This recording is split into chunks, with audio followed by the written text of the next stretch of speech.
Happy Thursday! Welcome, everybody, to the Sean O'Connell Show on ESPN 700 and 92.1 FM. We're doing our best to make sure today's a fun day for you. Gordy Chiesa is going to stop by. We'll have the Bernard Breakdown. We'll have Eric Weddle. We'll have Nate Orchard.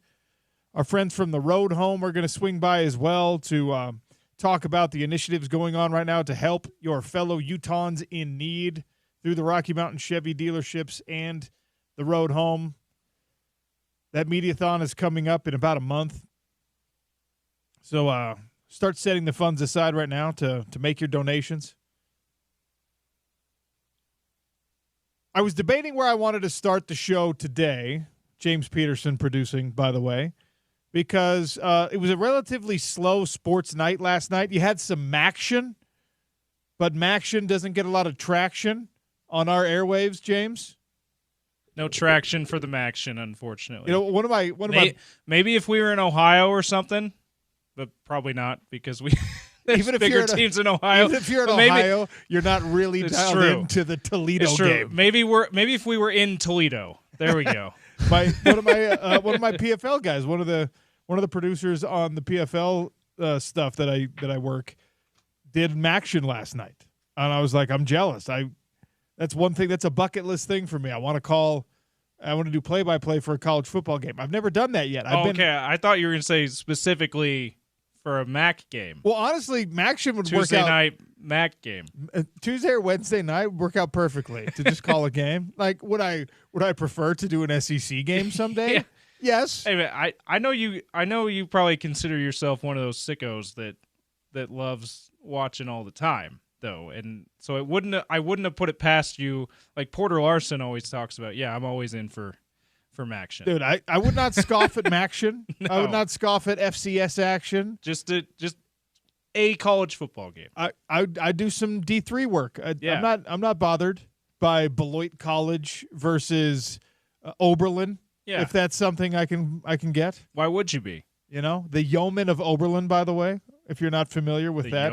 The Yeomen. What the only reason I know that mascot is because when I was in high school and I was, I'll call myself under-recruited, right? Little attention from Weber, little attention from SUU.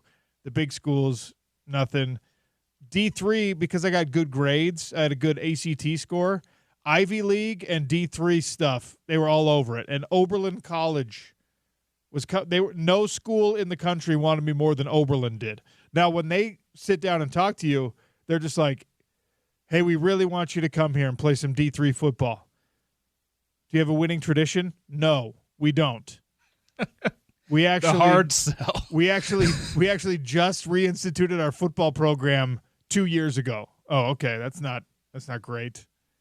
Well, you must have great scholarship programs. No, we're a D3 school. We can't even help you pay for school. We just want you to come play, dude. You'd be a walk-on. They're all walk-ons. They're all walk-ons. Wow. So it was Dixie State. It might have just been Dixie College still back then. That was still junior college? It was a JC, yeah. At that time, right? Yeah, Dixie and Snow were options I if think you wanted to do the 2-year stopover. I think it was 08-ish that they moved into Division II ranks. Maybe a little later than that. Yeah, that sounds right. So I thought I wasn't Rebels. sure if it was a little earlier than that, but now that you say it was still JC, it was probably around 08. Yeah, they were still the Rebels back then. They inexplicably had a lot of Confederate symbology on campus, weirdly enough. I don't know. It's such a weird deal. It was so weird. And listen, I grew up in St. George. I went to Dixie College games. Marcus Banks, former NBA player, was one of my favorite players. Okay, great. Because he was awesome there. But anyway, loved going to Rebels games back then at the Burns Arena.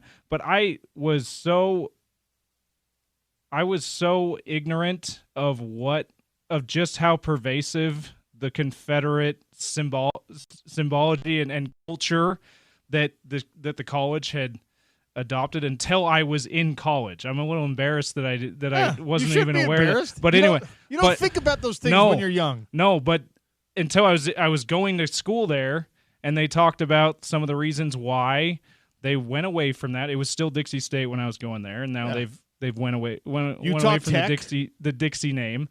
And I went, wait, they would unfurl the Confederate flag when they did parades? It just with didn't the make marching sense. band and all that kind of stuff. It was crazy. Anyway, I don't think there was any like pernicious intent. No. I really don't think.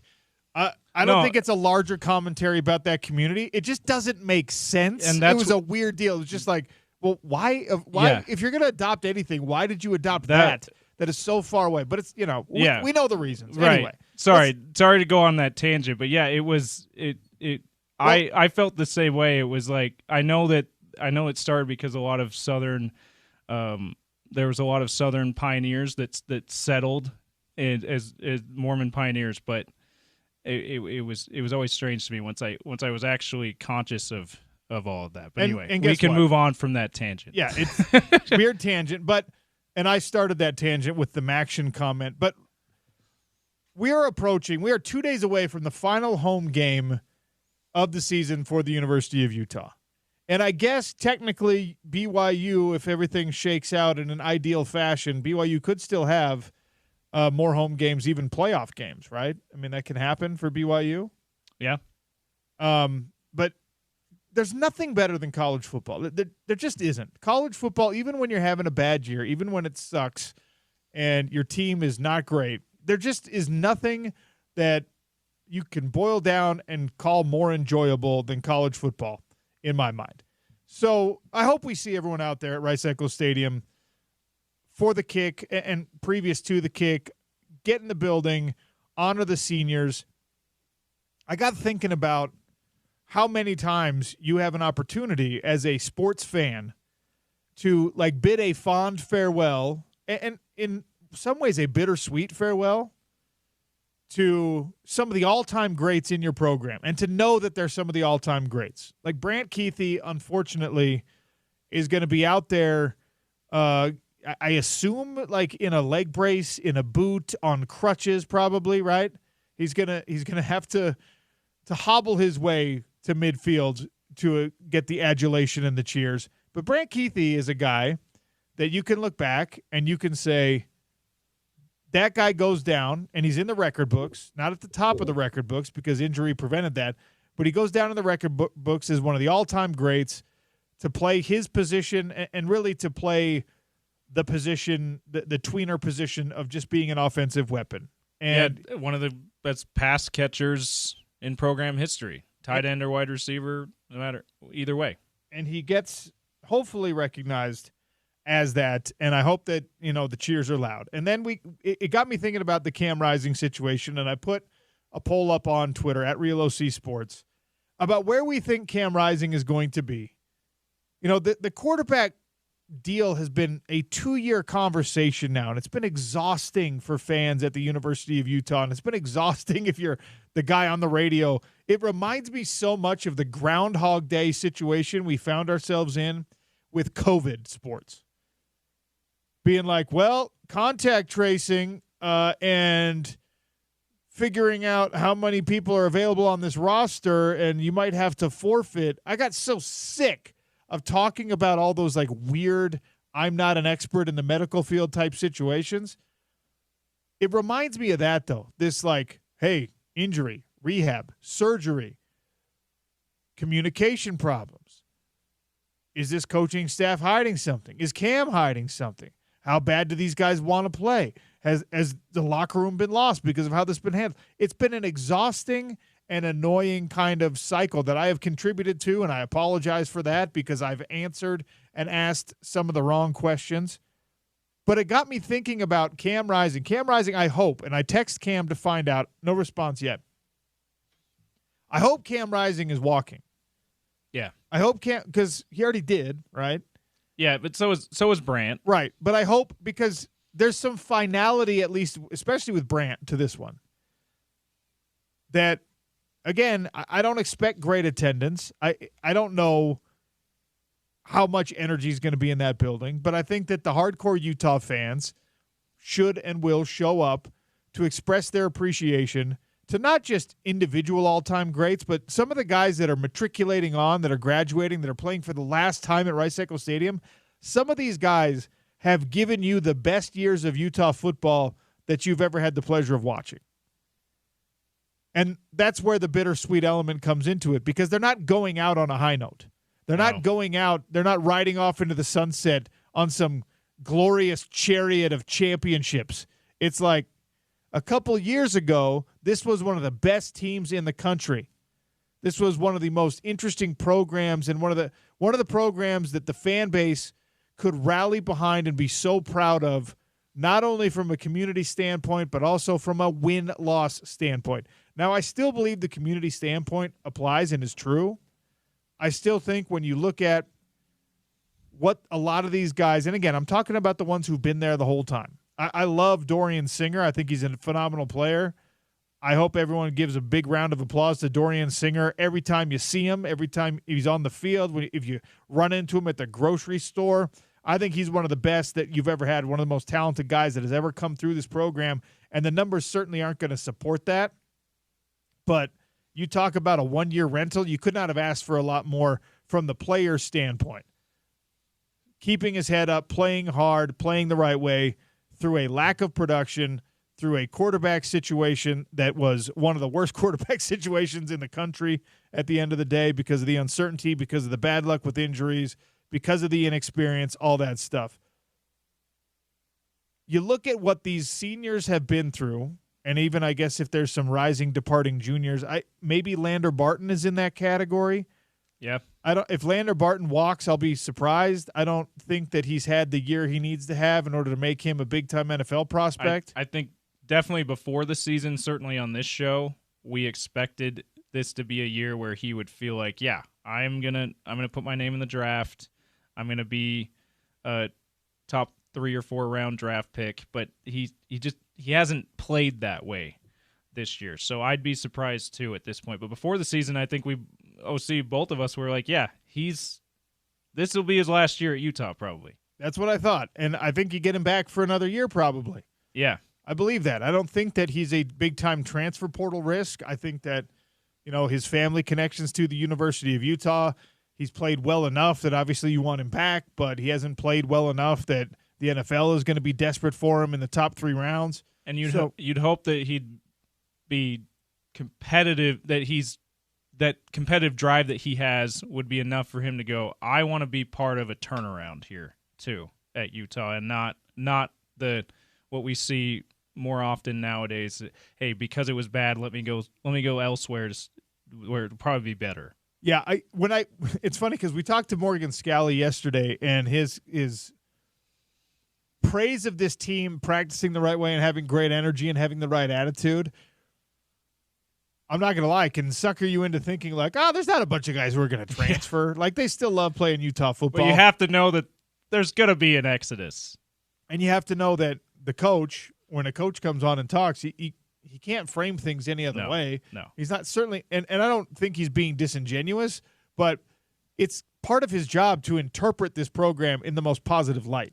Yeah. It is. Well, and it's part of his job to say, like, we're doing things the right way. And maybe it's not every man on the roster. Maybe it's half the roster, and maybe those are the guys you target. And we talked about that as well. I like the way that he broke it down and said, there's your cynics, there's kind of your neutral guys, there was the guys the committed guys, and then the guys who compel everyone else to be committed. Committed and compelling.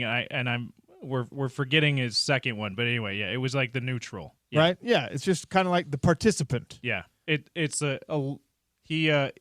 framed it a lot better than Robert Saleh did on Hard Knocks a couple seasons ago. But like they're gonna do their damnedest to keep the committed and the compelling guys. And I hope you can sway some of the talented ones that are in those other 2 categories to stick around.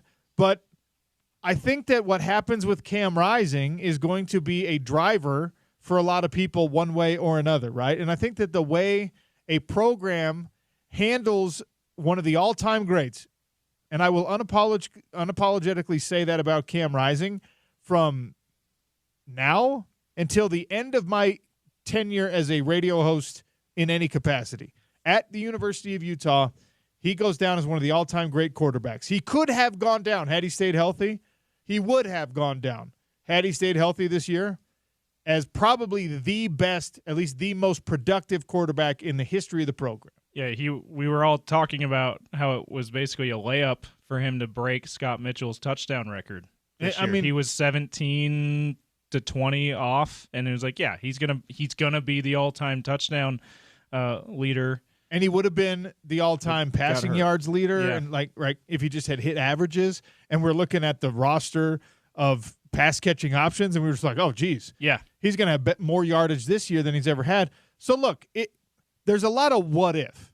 But I think even without that, you're right. I think that the way that Cam Rising is treated in this either departure or welcome back or, hey, we want you to be on the staff or whatever it is, I think is going to be part of Exodus or not, part of roster continuity or not, part of Utah football culture surviving or not. And I truly don't know what is the right way to handle that. I don't know what Cam's thought process is. I don't know if he's going to walk or not. Still hasn't texted me back. But I think as fans, our only job is to acknowledge what he has done, be thankful for it, and hope for the best in his future. I put the poll question up. What do you think Cam Rising's going to do next year? Because he does have another year of college eligibility, it seems. He's going to be, at that point, 26 years old, if I'm not mistaken. I know he's told us here on the show in conversations that he does have NFL aspirations. He thinks he can compete at the NFL level. I have no reason to believe he cannot. There are guys that are playing the quarterback position in pro football right now who are not as good at the position as Cam Rising is. There are guys who you can make kind of like overly obvious comps to, like a Gardner Minshew. Yeah. Who's been on rosters and contributed and won games and made money. And so, like, if that's the accurate comp for Cam Rising, it's not Peyton Manning, no. Right? It's not Joe Burrow. It's comp. Not Justin Herbert, but it's a guy who has nothing to sneeze about, right? Like, this is a guy whose career has been up and down at the NFL level, but he's on NFL rosters. He's making teams. And he's making money. And it's a dream job in a lot of ways, right? It's not only a like style apt comparison, but the way they look just like each other too. The personality, the look, the moxie, right? That's kind of like unexplainable. There's a lot of commonalities there. That's why I said the overly obvious comp of Gardner Minshew. Exactly. And if Gardner Minshew, by the way, is your ceiling as a quarterback, that's a pretty damn high ceiling. Yeah. It is. And for like the position overall in life, it's pretty darn good. Do you want to be proud of? Do you want to be Lamar Jackson instead? Yeah, sure, you do. But if all you get to be is Gardner Minshew, that's a pretty successful life that you can build for yourself. So there's also the option of being a quarterback at Utah again. I really believe that's still an option for him. I don't think you look at Brandon Rose, Isaac Wilson, and question mark, whoever else is going to be in that room, and say, no, Cam, we absolutely don't want you back.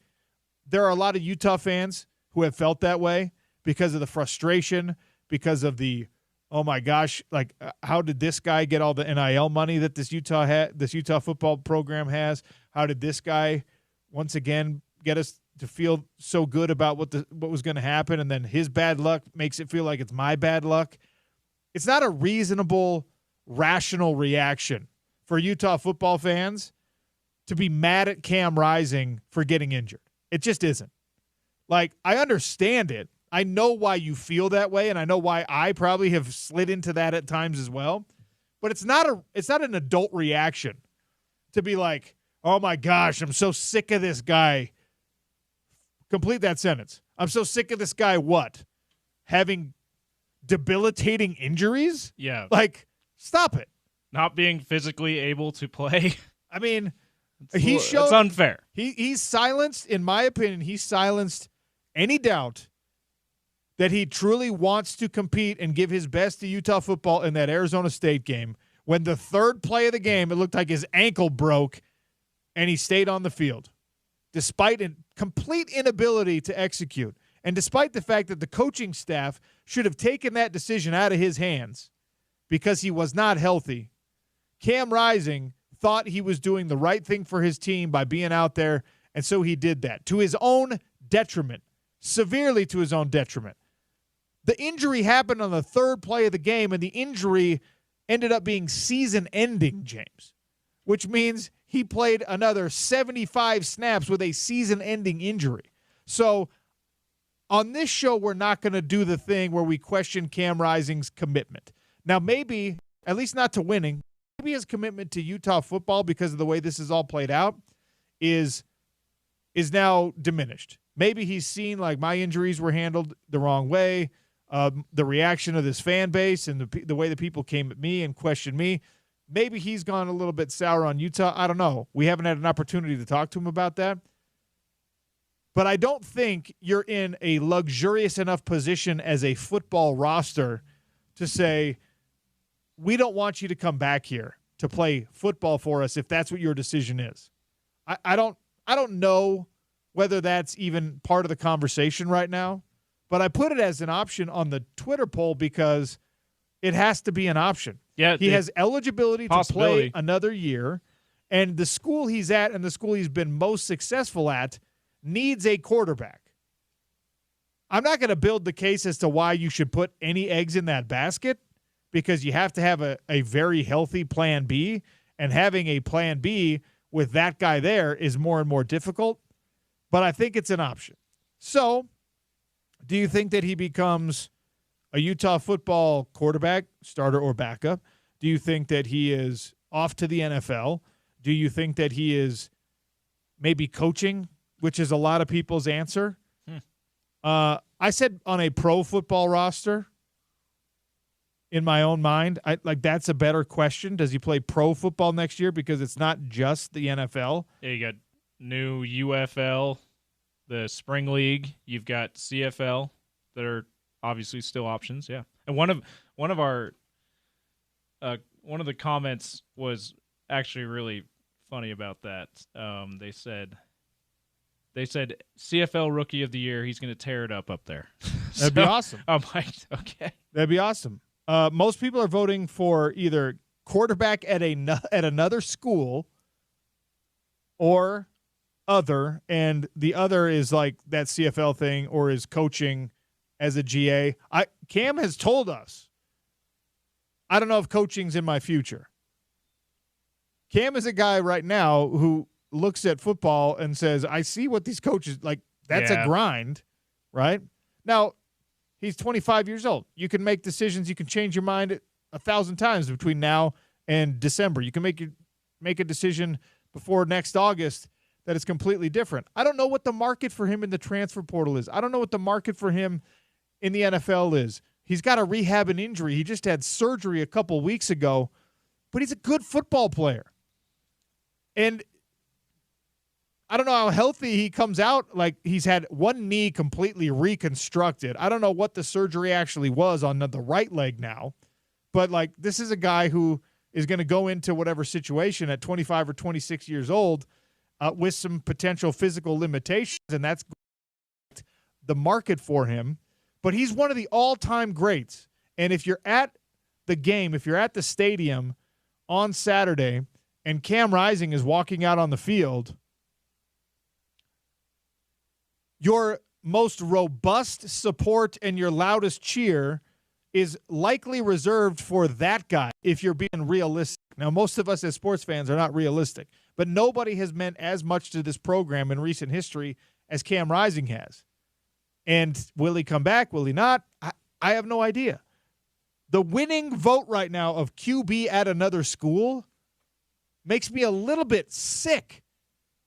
Although I fully understand it, and that actually would be what I expect also. If I'm making my own vote, I think he probably continues his career. I think NIL opportunities will be there, although not as lucrative as he's experienced so far. But there's, like, the University of Illinois might be like, yeah, dude, we need someone who can win us some football games. Even Indiana's killing it. Let's go. I don't know. But also in the transfer portal, how many schools have seen one of their all-time greats at any position, but especially at quarterback, one of their all-time greats move on? How many schools have actually had to deal with that? Not many. Incarnate Word. Yeah.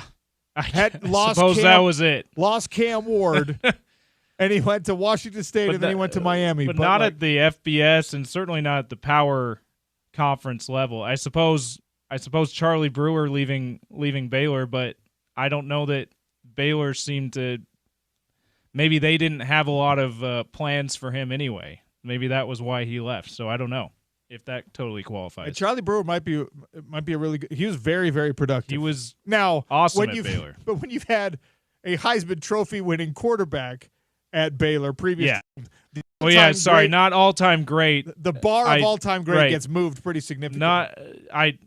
Space that you had qualified as all-time great. One of their great quarterbacks in recent time leaving. We haven't even had a lot of those. Who has lost a top 3 guy at any position to another school? Someone who's built their entire reputation and career and goes down in their record books as like a top 2, top 3 guy, and then he goes and finishes somewhere else. It's a genuine question. I'm sure there's examples, but none really jump to mind. Who's the Wake Forest guy that went to Notre Dame? Sam Hartman. Maybe? Sam Hartman might be that guy. Where did Aikman finish? Because wasn't he UCLA and Oklahoma? Or was he just UCLA guy? I don't know. Maybe I'm totally off base with that. Anyway, Troy Aikman, University of Oklahoma. Yeah. Wow. We forget that he was a transfer guy way back then. Why did Troy Aikman? Because Barry Switzer wanted to run the wishbone at Oklahoma. Okay. So, and then he ends up being his coach in the NFL, which is hilarious. It's amazing. Anyway, that was a deep cut by me. That was a cut, but a good one, an accurate one. I don't know if you consider Aikman. I don't know what his career was like at Oklahoma. Maybe you probably wouldn't consider him the all-time great guy or one of the all-time great guys at Oklahoma, but certainly one of the bigger names at quarterback there. Okay, so this is really interesting on the text line, and I appreciate the interaction. 877-353-0700 on the Dish Pros text line. If there's even a minuscule chance that Rising will return to the Utes next year, then Coach Witt has to win the gold medal for ineptitude for how he has prepared the room for competition in a P4 conference. It's 100% on the coaches for failing to have replacement for Cam after 4 years. Look, they're going to be targeting someone in the transfer portal with the idea that that person would be the starter and not Cam Rising. That's how they have to approach this offseason, regardless of what Cam's plans are. They need to find a QB1, all right? My assertion is that if Cam Rising is looking for greener pastures, that's where he goes, fine. If he loves Utah, even bothers wanting to play anymore, thinks it's worth it to him, and he says, I will be here on this roster, how do you tell him to go away? How do you say no? He's one of the best to ever play the position at the school. Yeah, I don't agree that means that they haven't that they failed to get someone who's better than Cam, because we've just been talking about really hard pressed to find someone who's better than Cam when he's healthy for the University of Utah. So if he's healthy going into the off season and he says, I want to come back, I think they have to go, you know what? Okay, come on back. And then hopefully they still will look in the transfer portal for a guy who could compete to be the future at the position. Isaac Wilson is still going to improve and compete to be the future at the position. I don't think Isaac Wilson comes back. Oh, you don't think so? I think Isaac Wilson is gone. I have no idea. I don't have insider information telling me that, but the same way I'm answering my question about where do I think Cam Rising goes, you do that with every player on the roster, right? You do that with every player. I think that Isaac Wilson is going to be looking for a fresh start somewhere. I would like to see him stay, but I think he's going to be looking for a fresh start, and I think he'll have more options for a fresh start than Cam Rising will, even because he's young. So anyway, as I was thinking about it this morning, What's it going to be like on senior day with an arena, with a stadium that I hope is mostly full, against a really good Iowa State team, watching some of the best to ever do it, and guys who've been part of teams that were some of the all-time great teams at Utah. And when Brant Keithy walks out, and if Cam Rising walks out, what does that actually look like, feel like, sound like at Rice-Eccles Stadium? Just something, just food for thought. All right, we got to take a break. Gordy Chiesa, NBA insider, joins us next. Utah Jazz, little discussion about Keontae George's most recent performances. And, of course, around the NBA, how many of these teams are taking this NBA Cup seriously? Sean O'Connell Show on ESPN 700 and 92.1 FM.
Welcome to the Sean O'Connell Show on ESPN 700. Show today and every day brought to you by Les Schwab Tires.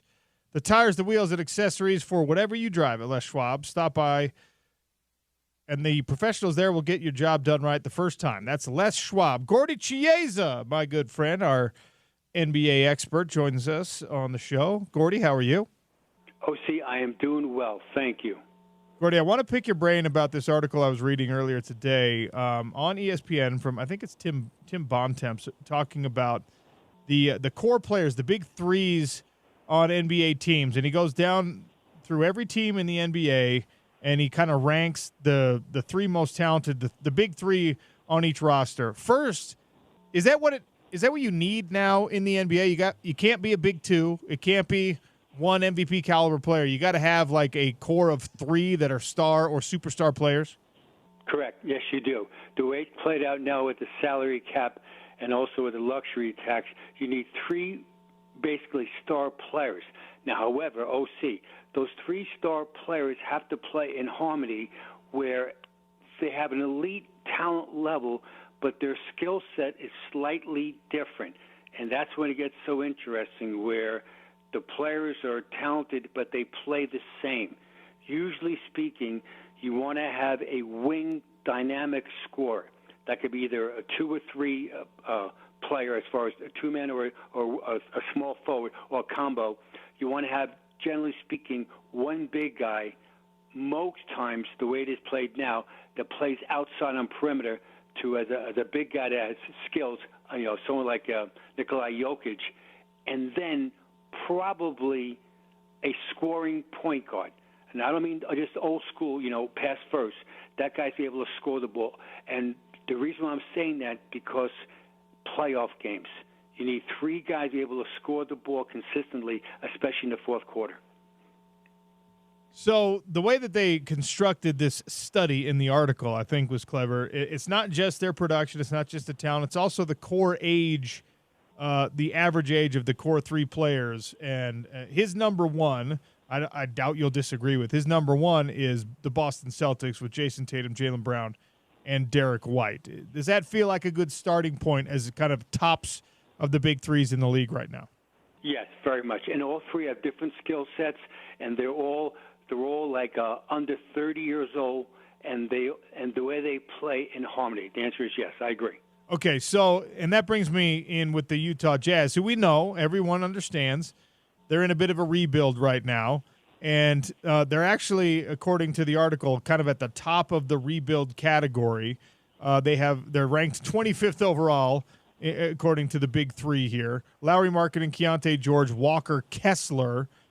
Are those the big three right now? Yes, they are, but they need more. The answer is yes, they are, but they need more. So Walker Kessler, you like his age, and also you definitely like his contract, because it's still a rookie contract yet as far as the first 4 years. But he has to be able to score the ball more. So you just can't have a defensive player that in the lane as far as blocking shots and rebound. That's commendable, and you like that. But in the fourth quarter of a playoff game, he has to be able to score, create your own shot, whether it's 15 feet or in the lane. You just can't rely on, we call it a recipient score. So you don't want to have one of your big three be a recipient scorer where you rely on other people's brilliance for you to score the ball.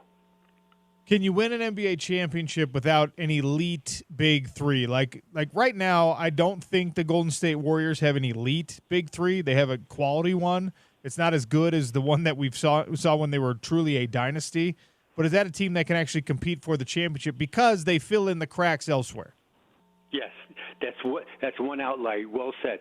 That's even Stephen Curry is still in the top 7 players in the NBA, but the other guys they're definitely not. However, 1 through 10, they're really deep, and that reminds me, we'd be back in 2004, literally 20 years ago now. That was Detroit Pistons.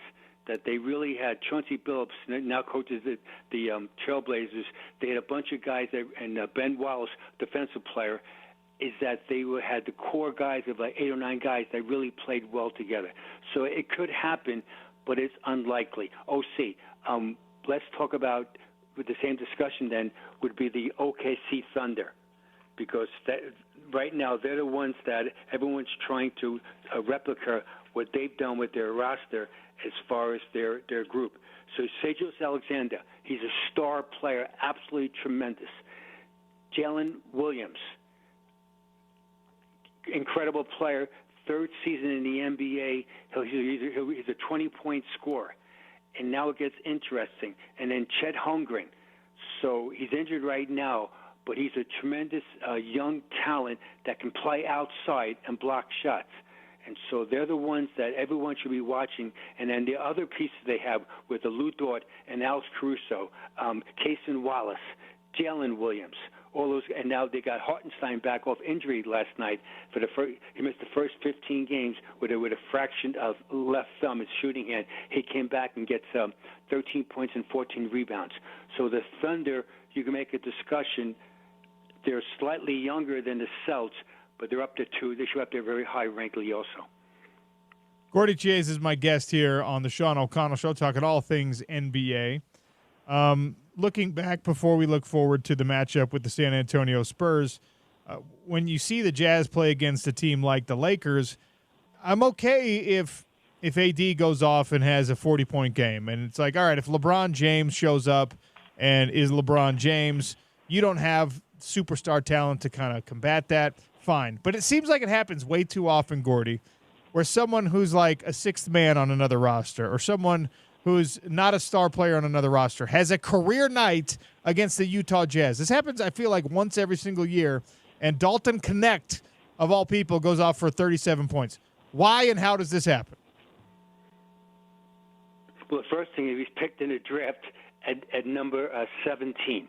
So that's the thing where most of the professional scouts got it wrong. He's a knockdown shooter. So it went wrong for the Jazz in that game where, for some bizarre reason, the defensive players that were guarding him didn't stay in his body. So what you want to do when someone's an elite shooter also that has it rolling that night, you want to stay, we call body on body, and don't let him make a true catch where it's, his rhythm. So but that gets so technical. The Lakers are running, to their credit, a white screening action, and he was flying off it. So what you want to do is put your chest. We call that numbers on numbers. Your defensive player chest on connects numbers, and then you ride him over the top of the screen. If for some reason you get picked off, then the coverage has to be up in the coverage to now accept the cutter, which is Dalton Connect. Here's what happened. It was the opposite. No body on body. The defensive player guarding the screener was guarding helium, and he was flying off it for a catch-and-fire jumper. Here's his quick numbers. You mentioned he gets 37 points, 12 for 16 overall, 9 for 12 from threes, and I call that give me the hot sauce because he had the hot sauce that night, and the Lakers responded to it. How about LeBron James? Very similar to OC. You and I were in studio during the Olympics when Stephen Curry was going crazy in the Olympic game where LeBron James and Anthony Davis were on the court in the Olympic game. They were feeding Stephen Curry. These two guys were looking at Dalton Connect. How special is that? Where the two superstars are passing the ball to the young rookie, the young fellow, the rookie. When you're a rookie and you get to play with superstars, when you're a guy, I don't know if there's science on this. You've looked at every angle of every NBA game probably. But if you're somebody who gets drafted, maybe underdrafted, like he did, to play with superstar players, does it increase the likelihood that you yourself are going to emerge as an all-star at some point? Yes, very much, yeah. Because so much is the first team or two you break in, because that's the culture. So think about it. You're 21 years old. You're 19 years old. You're the old guy at 23 now. How crazy is that? And so you're breaking with an organization, whether it's the NFL or whether it's the NBA. It's the culture in the building.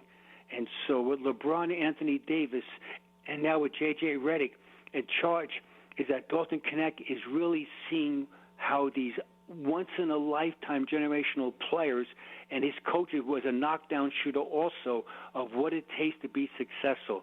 So the chances of playing well yourself early and throughout your career are much greater.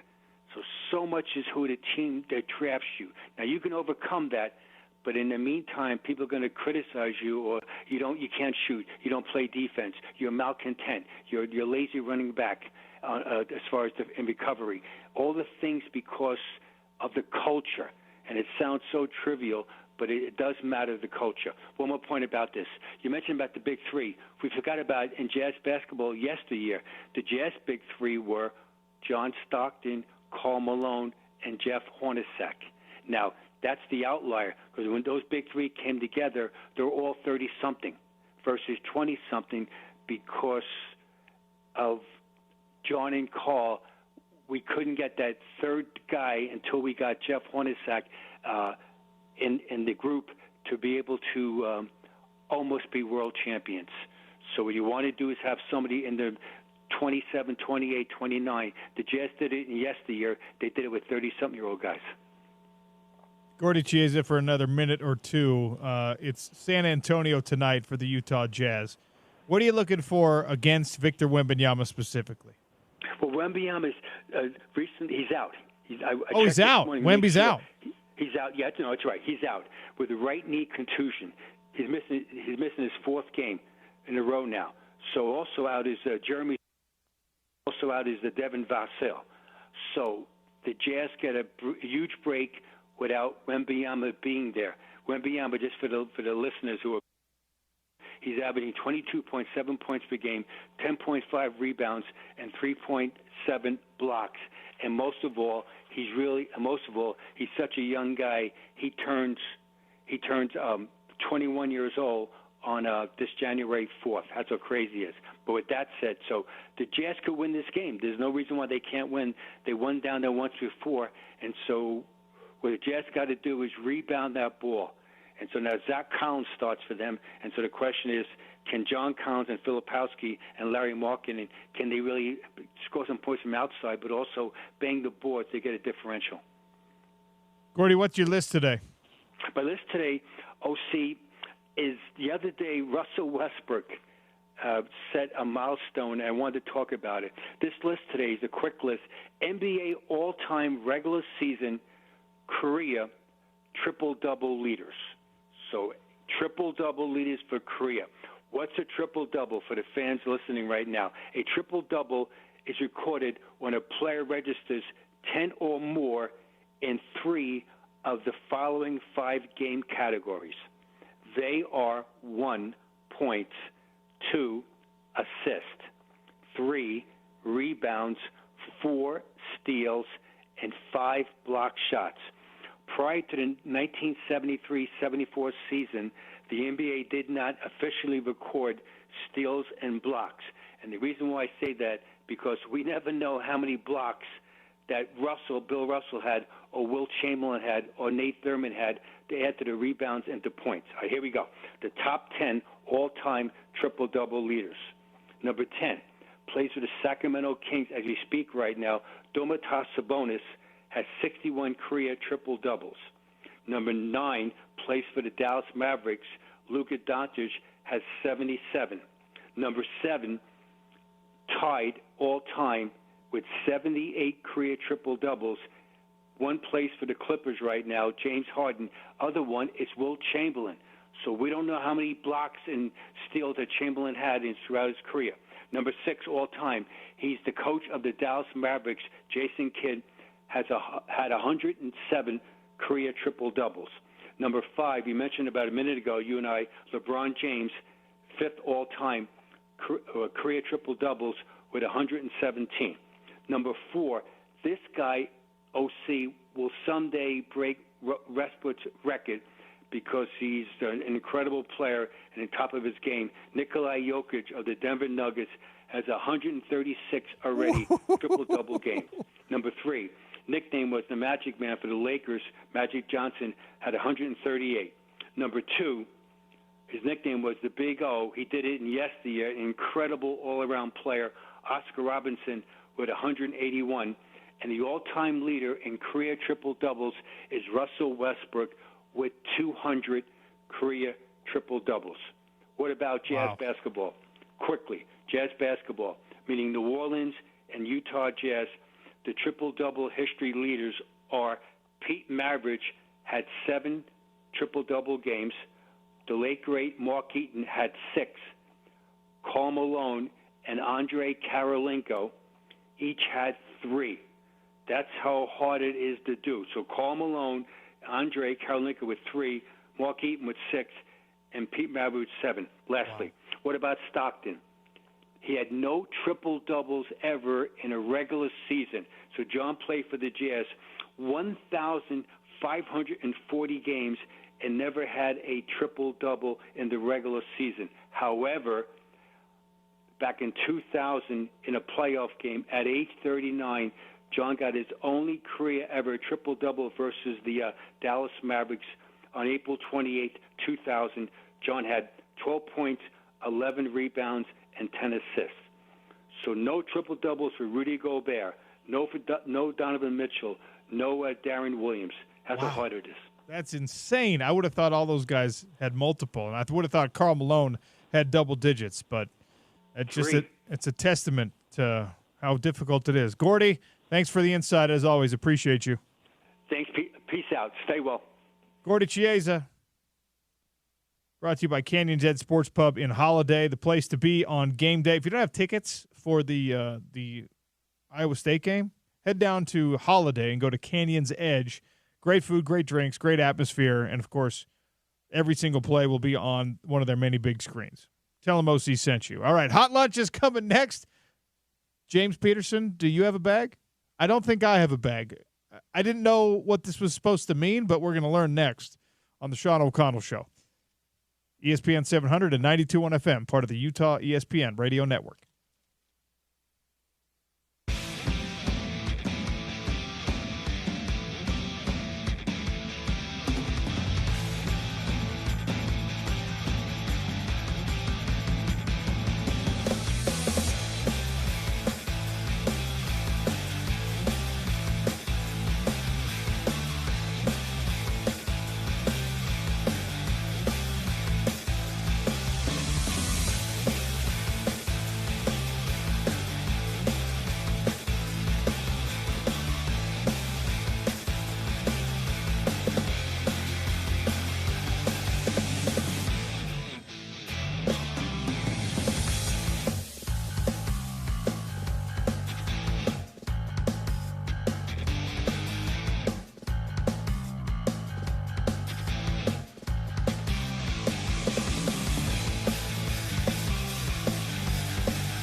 So let me ask Marvin, just for a frame of reference for old school people, Karl Malone would not have a bag, but can be an awesome player.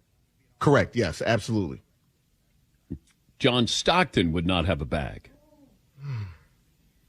No. Okay, that's Dan Patrick and the Danettes. You can listen to them leading into my show, 7 to 11 a.m. on ESPN 792.1 FM. Talking about Karl Malone and John Stockton, if they don't have a bag, if those guys don't have a bag, well, they could be triple doubles, as Gordy Chiesa just told us. What is a bag in this context, James? Yeah, so it was a funny moment on the show today, and the context is much longer than that. That's just the part where they mentioned Stockton and Malone. But yeah, Marvin was teaching Dan what having a bag means. He was talking about how young players tend to look up to Paul George nowadays. Okay. Because Paul George has such a smooth game, and Dan was like, but why? Because he's failed in the playoffs so often. He's now not playing very much. Paul George is not the archetype of what I would say I want to be as an NBA player. But Marvin was like, but he's got a bag. And he's like, okay, well, what's a bag? And he's saying it's like a bag of tricks, like your skills, and he said Kyrie Irving has the all-time bag. All right. Right? That's for that sort of thing. And then here's what I need, though. The bag, we've already used this as a ubiquitous pop culture term. The bag is like chasing a paycheck. Yeah, and that's what DP said. He's like, I think of money. Yeah. When you say the bag. You can't use bag for bag of tricks if you've already for years been using get yourself a bag to get yourself paid. It's a 3-letter word. Come up with something else. I mean, to be fair, as a guy who's been basketball's been my number one favorite sport. Okay. Number one fan of basketball my whole life. That's something that not necessarily heard a lot growing up, but that's something that I've heard a lot among basketball fans talking about this sort of thing. But in other contexts, you're right. I don't like when it. When they're talking James. about college football, for example, do. They gave him a bag. Yeah, here's what I'm going to do they were from talking now about on. breaking rules back in the day. Any single time that we talk about a player getting paid in the NBA now, I'm going to be like, he got a bag because of his bag. Because of his bag. And people are going to be like, I'm turning off the radio because this doesn't make any sense. All right? So, grievance. Yeah. Premature grievance. No, that's the hot lunch, by the way, brought to you by Lemon Shark Poke. Just for reference, too, they weren't taking shots at Stockton and Malone. They also mentioned Giannis. No, they were. They were saying as a guy who is great, but you wouldn't say has a bag. Tim Duncan would be that guy too. No bag, just like incredible. Now, if you have one great move, if you have like one Dirk Nowitzki knee up fadeaway, does that count as a bag? See, I don't like this, James. No, because it's more of like you gotta have multiple moves. Like Patrick Ewing's turnaround fadeaway wasn't enough. They mentioned other guys who aren't all-time greats that you would definitely say that guy had a bag. Jamal Crawford. Okay. Multifaceted offensive guy. I guess Jason Williams, because of all the dribbling moves he had and the passes that he had. White Chocolate? Yeah. White Chocolate had a bag. And that was Dan Patrick. All of a sudden, he went from not knowing what had a bag means to a couple minutes later going, Jason Williams definitely had a bag. Well, it was a great conversation. We are not going to – this is a mandate on the Hot Lunch on the Sean O'Connell Show, presented by Lemon Shark Poke right here on 300 South in the ground floor of the Judge Building. Go get the OC Bowl, show you salmon, edamame, ginger, pineapple on the delicious sushi rice they've got, okay? We are going to mandate that on this show, bag is used in the getting paid context, not in the bag of tricks context, okay? I think as a radio host, you got yourself a bag. Okay, OC. see? I just feel like I needed to say that. It doesn't even sound cool. All right. Premature grievance. Can we bring that back tomorrow? The Bernard Breakdown coming up next. Mekhi Bernard, Utah football offensive captain, joins us talking about the matchup coming, senior day, all of that. It's ESPN 700 and 92.1 FM, part of the Utah ESPN Radio Network.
Carson Ryan lines up as a fullback. Mekhi Bernard in the tailback position. Cam's going to roll to his right, toss it into the end zone. That's a touchdown to Bernard.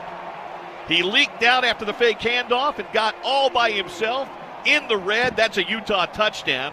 And Cam's got another touchdown pass on the day. That's 2, and it's 13-0 Utah. Utah Sports Radio Network gives us that sound. Bill Riley on the call. That was a touchdown from Cam Rising to Mekhi Bernard, the Baylor victory earlier this season. Bernard Breakdown coming right now on the Sean O'Connell Show, brought to you by Prices Guaranteed Doors. Mekhi Bernard, offensive captain, starting running back, #1 offensive player this season for the University of Utah, and friend of the program. Mekhi, welcome. How are you? I'm doing good. How are you? Doing all right, man. Tell me how your body is feeling. We see it every game where something, right, bump, a bruise, you get up, you're hobbled, you get up, you're waving the arm around, you're clenching the hand, you're trying to figure out if you can go, and every single time you keep going, how much physical pain are you in right now? How many of these bumps and bruises have accumulated? Quite a few, but, this is what you ask for. You play the game you love, called football. You go through a lot of injuries, and you just got to keep getting back up and going out there and continue playing. How do you manage it with the practice week? Do you like to take some reps off and rest? Obviously, you've earned the ability to do that. You know this offense. You have a ton of experience. Or are you someone who's just like, nah, I just got to play, just got to keep going because it's not going to feel better fast enough? Yeah, you just got to keep going. With injuries, some maybe nag you for a couple of days, others for a whole season, and every single week you can't take any time off because you continue to play every single week and go to practice every single week. So yeah, at practice I'm going through it, feel the pain, but I'm out there. So this is the last home game of the season. And Iowa State's a really quality opponent. We'll get to that here in just a second. But just your thought process on what it's going to be like walking and being honored. And it is a moment, at least for fans. I don't know if players are given the luxury because you got to play a game, but to kind of reflect on the contributions and all the time spent in this program. Senior Day is special for a lot of different reasons. What are your thoughts on it? Oh yeah, it's going to be very crazy. I feel like emotional. I've been here for the last 6 years of my life, and I don't know how I'm going to feel, but I know it's going to be a sweet goodbye to the fans. As it's going to be crazy. So a lot of people. You can tell me. I don't know who comes in, if it'll be a larger contingent of family and friends than normal, if they're always there at all of your different games. But, from that perspective, are there going to be more Mekhi Bernard folks there, like more of your actual people there than a normal game day? Yeah, it should be, I got a lot of people who've never seen me play in Utah come out here to see me play in my last home game. So it should be a couple more people than usual. When do you allow yourself the time to reflect back on everything you've done in this program, for this program, and what it has done for you with this being the last home game? I've been doing that. I've done that for a long time now. But now that it's actually, close here, you sit back and, you really look at your whole career and what you've done. And, I ask myself, man, did I do enough? Because, I wish I could have done more. Well, look, from the outside looking in, the answer is yes, you have done enough. Especially in a year where, all respect to your fellow offensive teammates, like you have been the bright spot in the offense. And I know that this last game against Colorado was not your best statistically, but you were out there battling again, more bumps and bruises. So, at least on the outside looking in, the answer, have I done enough, is certainly yes. I even go back, I know we talked about this once already, but I go back to the Rose Bowl game when you're asked to play both ways and special teams I was on the sideline watching that game, and I'm just like, this dude is insane. And we've talked about that plenty. But, Mekhi, the answer is yes. Clearly it's yes. You've done enough, right?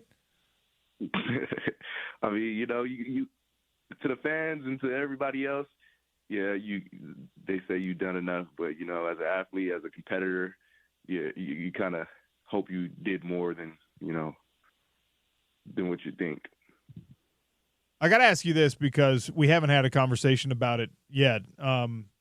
You at one point, your name was in the transfer portal, and then you pulled it back out. And thankfully, you've had a very productive year at the University of Utah. When you think back on that, on the what might have been, or did I make the right decision in both respects there, what are your thoughts on that brief period where you were seriously considering transferring? It was just a time in my life where I think I needed change. Would I go back and do it again? Maybe not. I don't know. But that was just that moment in my life where I just didn't know what to do, what I need to do as a person, as a player, as an athlete. But being here now, I'm glad that I was able to come back and be a part of this wonderful program and in my career here, because that's where it started. And so I feel good in where I'm at now. Even with the results of the season and it being frustrating and difficult in the win-loss column, you're still happy that you're finishing out here. Yeah. Mekhi Bernard, my guest here on the Sean O'Connell Show for the Bernard Breakdown ahead of an Iowa State game and coming off a game against Colorado. Let's look back at Colorado real quick. Coach Witt said that was the best team you all have played this season. Was that your experience being out there on the field against Colorado? Yeah, I'll say so. They're a well-coached team. Love the way Coach Prime has, turned that program around. Good athletes over there. Those guys are they've been working their tails off. And so, yeah, I would say they are one of the best teams in the conference, and they proved it. They showed it, and it was fun to be out there playing against them. All right, now looking ahead, as I've mentioned several times, it's Iowa State, a Cyclones team that still is in the conference championship race. They need to win the rest of their games. They need to figure out some tiebreakers if everyone else in that logjam wins the rest of their games. But what are you seeing on film from this Iowa State team? They are a well-coached team, very sound. We said this last week about Colorado with their defense and how, they play hard, and, that shows. So, we're going with the same mindset. That's the same team we're going to face, a team who's going to just continue on to the whistle and do their assignment and play hard. It's getting redundant here because I know I asked you the same thing when matching up against several teams, but especially against Colorado. Like, this Iowa State defense, number one scoring defense in the conference now, number one passing defense. Against the run, they're not particularly great, which when you're a running back, I imagine, makes you slobber a little bit, say, I can eat against these guys. Is that what the film is also showing? Yeah, that's what the film's showing. I mean, we go through, the run defense every single week against every opponent, and we try to get the game plan together. So we definitely see that we can do particularly well in the run game. Excuse me. But, so we just got to go out there and execute it. Obviously, executing in the run game is somewhat dependent on the offensive line, an offensive line that, like every other position group, has now had some injuries accumulating. In the practice week and in evaluating film from last week, what has to be adjusted with this offensive line in order to make sure you can be successful, especially in the run game against Iowa State? Just everybody being comfortable and understanding the concepts that we're trying to run and being able to go out there and execute them. There's guys who not had a lot of reps, playing on the O-line. So, trying to get them reps this week just to make sure, they're very comfortable in the positions we're going to be putting them in. What's Isaac's mindset right now? What's it like talking to him and helping him get through these practices? I know he was sick last week and he had to gut out that game, and obviously, 4 turnover game is not what any quarterback wants to do. Is he still carrying confidence that he can be the guy, to lead you guys to victory in these final 2 games? Yeah, he's just continuing working. Every single week is a different week, and a different week to show what you can do and how you respond, and he's continuing to do that. Mekhi Bernard for another minute or two here on the Bernard Breakdown, brought to you by Prices Guaranteed Doors on ESPN 792.1 FM, part of the Utah ESPN radio network. You've spent a lot of time, as we already mentioned, in this program, and a bunch of the guys that will be honored and will walk with you at the game on Saturday, kind of the same thing. Because of the COVID year and other circumstances, this is a group that has been around each other longer than an average college football team has even been allowed in the past. Just give me some thoughts on the connections, the friendships that you've built because of that. Not just a 3 or a 4 year career, but 6 and 7 years for some of these guys. Yeah, I mean, I've been in the program for a long time, and so I've seen a lot of guys come and go. And, it's only very few of us that's been here from the very beginning. And, you try to see how many of us are left, and you see how many practices, how many workouts, how many lifts we've gone through together, and, it brings you together. And so, there's guys on this team that I'll call brother for the rest of my life. And I appreciate them. We stuck it out for the long haul, and we've done something that not a lot of people can say they've done due to COVID, is be here for a long time. Even though hopefully there's no more COVID situations in the future with college football, because of the nature of the game now and because of the transfer portal and NIL opportunities and the way that people are recruited and re-recruited every single season. Mekhi, it feels like it's going to become increasingly rare that guys spend even 4 years at a university, that guys are freshmen and seniors at the same place. I mean, you're part of this environment a lot more than I am. You think that's accurate? You think that it's going to become more and more rare that guys start and finish at the same school? I think so, but then again, you got a lot of guys who, come just to play football, and football is what they want to do. And so there's going to be a couple guys who stay for the long haul, because it's not even about anything else but them being in a position where they love the place and they want to play ball. So, I mean, it might change, it might not, but it most definitely going to be less people sticking out at our university. So Cam Rising has been, your teammate for a long time. He's been massively important to this program. And I, understandably, at least in my view, he's been, relatively radio silent from a public standpoint since the injury, since departing the program after that injury against Arizona State. Is he going to walk? Do you know? Is he going to be there, or is he going to be part of this this sending off ceremony, so to speak? And what's your communication like with him?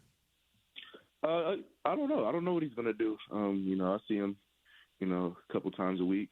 We talk, but, it's just us being bros. We don't be talking about football much, stuff like that. It's just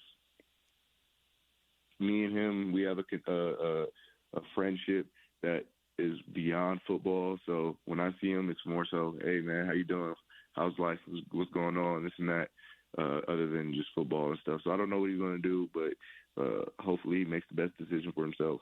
What is your thing outside of football? Like, what is your escape from football? Are you a video game guy? You like a foodie? You go to the zoo? What is the Mekhi Bernard like? I just need to be away from football activity. In bed sleeping. Is that because you're so banged up and exhausted, or is that like just how you are when you have free time in life?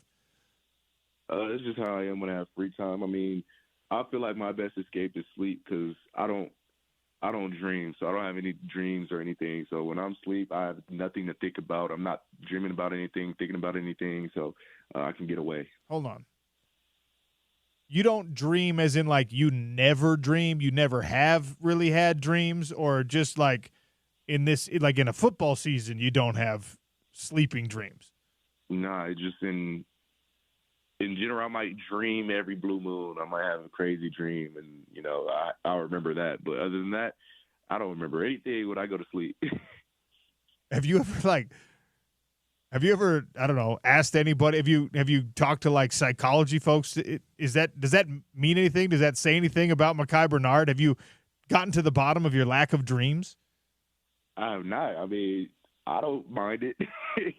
I don't mind it because I wake up feeling refreshed. So, I mean, that's nice. I'm glad you're getting the full like cycle of REM sleep and resting properly. But I'm going to do some research. All right, I'm giving myself a homework assignment. When we talk next week, I'm going to have a full report for you on what it means that you do not dream. All right. All right, let's do it. All right, Mekhi. Good luck this week. We'll see you up there. Hopefully the fans show up and everyone's loud and give you guys the send-off in the final home game that you all deserve. It's been great talking to you today and every day that you've joined us, so enjoy the rest of the week. Thank you. Appreciate it. Mekhi Bernard, non-dreamer. Not in the waking sense, not in the I have goals and aspirations for my life type sense, but when he's asleep, the man doesn't dream. I'm going to look up what that means. Wow. Sean O'Connell Show continues with maybe some psychological information for you.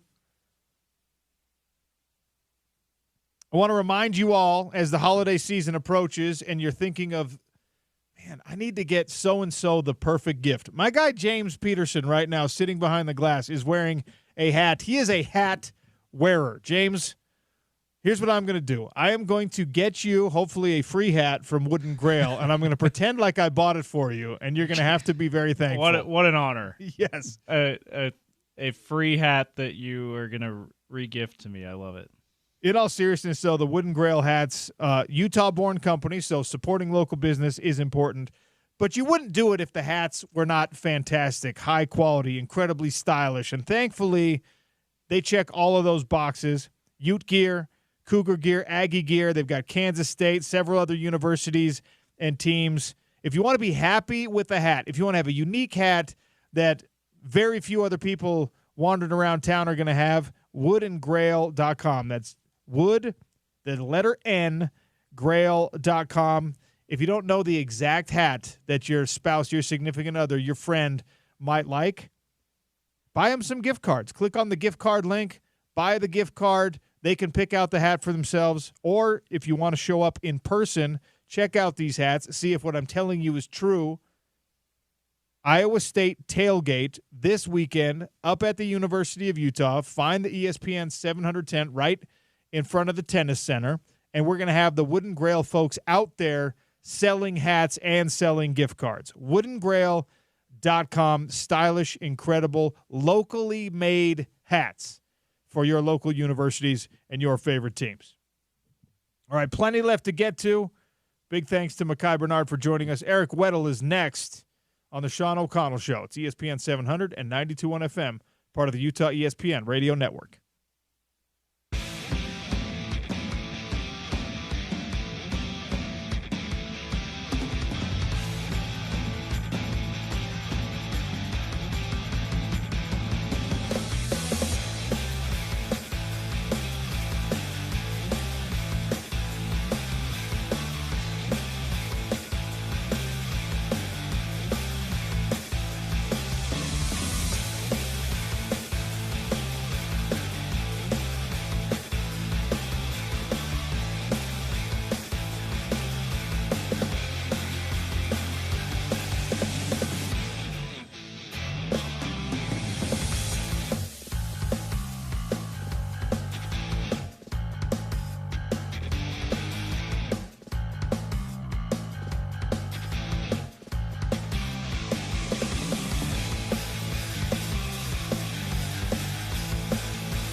All right, we're going to try to get a hold of Eric Weddle here, Utah legend and insider, and currently nominated as Coach of the Year in the Prep Pigskin Report down there in San Diego, California. His team's season has ended. They lost in the playoffs, finished the year 9-3, which for Rancho Bernardo, huge, big. And he's got a young core of players that are really awesome, and his own son, who's a freshman, has been given first-team all-league defensive honors and also was a great offensive player, I think mostly at the quarterback position. So our guy, Eric Weddle, we'll try and get a hold of him. I think he might be in a meeting, but we'll see.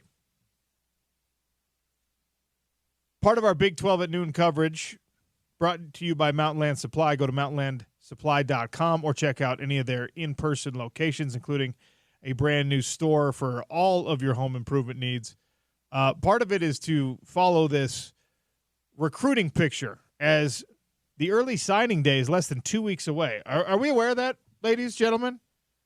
If you're not a recruiting insider, you might not be paying attention to it in the throes of, as a Utah fan, a really devastatingly disappointing season. If you're a BYU fan, you still have high hopes for a Big 12 championship and a college football playoff, and maybe that has distracted you from the importance of an early signing window that opens December 4th. First of all, it's insane that we're less than 2 weeks away from December, but guys are announcing their commitments. Guys are flipping their commitments. And University of Colorado and Deion Sanders just got a huge commitment today announced on the Pat McAfee show, which, by the way, is a model for, I think, a lot of these rising stars to jump on board with another guy who is a star in the business. That to me is going to be something that a lot of people replicate. So Juju Lewis, flipped from USC 4 days ago and committed today on the Pat McAfee show to go play for Deion Sanders at Colorado. He is, in some rankings, the number 2 overall player in the class of 2025. He plays the quarterback position. So if one of the many questions you have about how sustainable it is at Colorado is, well, what are you going to do after Shedeur Sanders leaves? Because you've got a top 5 NFL draft pick quarterback in your team right now. That makes a lot of things look better than they really are. And that's certainly been true for Colorado this year. You know, he's still sacked a lot. Their offensive line is not particularly great. And because the wide receivers are so talented and so fast and so athletic and get open so easily, and Shedeur Sanders has such incredible recognition, bam, that recipe means Colorado is a much better team than they really have any right being with a suspect offensive line. So if your question is, well, I mean, once he leaves, what does Colorado football look like? This helps to answer that question. Juju Lewis, is going to the Colorado Buffaloes. At least that's his plan for now.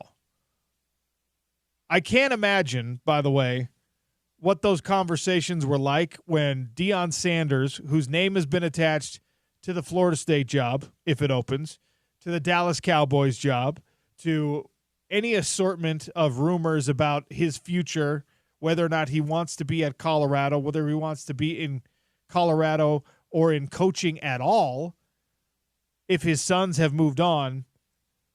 Now you're a freshman ready to commit. You've committed to USC. USC is paying their recruits, especially their quarterback recruits, very, very well. So you've turned away from what I imagine is a 7-figure deal at USC. Quite a bag. And thank you. Quite a bag. And you've now said, all right, I'll go play at Colorado. You're doing that thinking you're going to play for Deion Sanders. Juju Lewis is not doing this either blindly or with any sort of belief that Deion Sanders is moving on. James, does this make you think it is actually more likely that Deion Sanders truly is committed to staying at Colorado, at least for another year? That, I mean, if you've convinced the guy to come and play for you when he has unlimited options in college football, the same week that the conversation really ramps up about your plans to move into pro football after this. He was able to convince this kid and his family. Does it convince you that Deion Sanders will be around for at least another year at Colorado? I've seen too much, OC, to be completely convinced. I've seen coaches, too many coaches do this now. We haven't necessarily seen Deion Sanders do this yet, but we've seen too many coaches that have convinced players, top recruits, to come to their program only to have maybe months later, sometimes months later, be like, oh, yeah, I'm not going to be there anymore, actually. But, like, I hope you stay there, even though you're only coming mostly because of me, but I'm peacing out. I'm going to the NFL. I'm going to another program. So it doesn't convince me that he's not going to. I think it's more likely he probably ends up at his alma mater, Florida State, than at Dallas Cowboys, for example, in the NFL. It doesn't convince me that if that Florida State job comes open again, he's not going to Tallahassee. Well, if he does that, then guess who's also going to Tallahassee? Juju Lewis. Yeah, right. If he goes, he's going to do the Lincoln Riley thing, and he's going to say, hey, remember how you wanted to hitch your wagon to this horse? Well, it just has to be in Tallahassee, Florida now. This horse is going to Florida. By the way, a kid from Georgia is probably going to like that better than going to Boulder. So good for Deion Sanders. I think this means he stays in college football. I think it means it's more likely he stays in college football. I think that's fair to say. I believe that's an indication that he stays in college football rather than it's an indication that he's staying at Colorado necessarily. And by the way, Deion is an incredible recruiter, but you want to talk about the best recruiters right now, because I looked at the rankings in recruiting right now. Do you know how many 4- and 5-star guys Oregon has signed? Oregon has commitments from right now? 15. Oregon has 15 4- and 5-star guys committed right now. BYU's got 1. Utah's got 1. Oregon has 15. Colorado has 5. That's wild. With this one. Wild. So, good for Deion. Good for Colorado. Good for everybody involved on that front. All right, James, I just got a little text from Weddle. We can call him now. He's ready.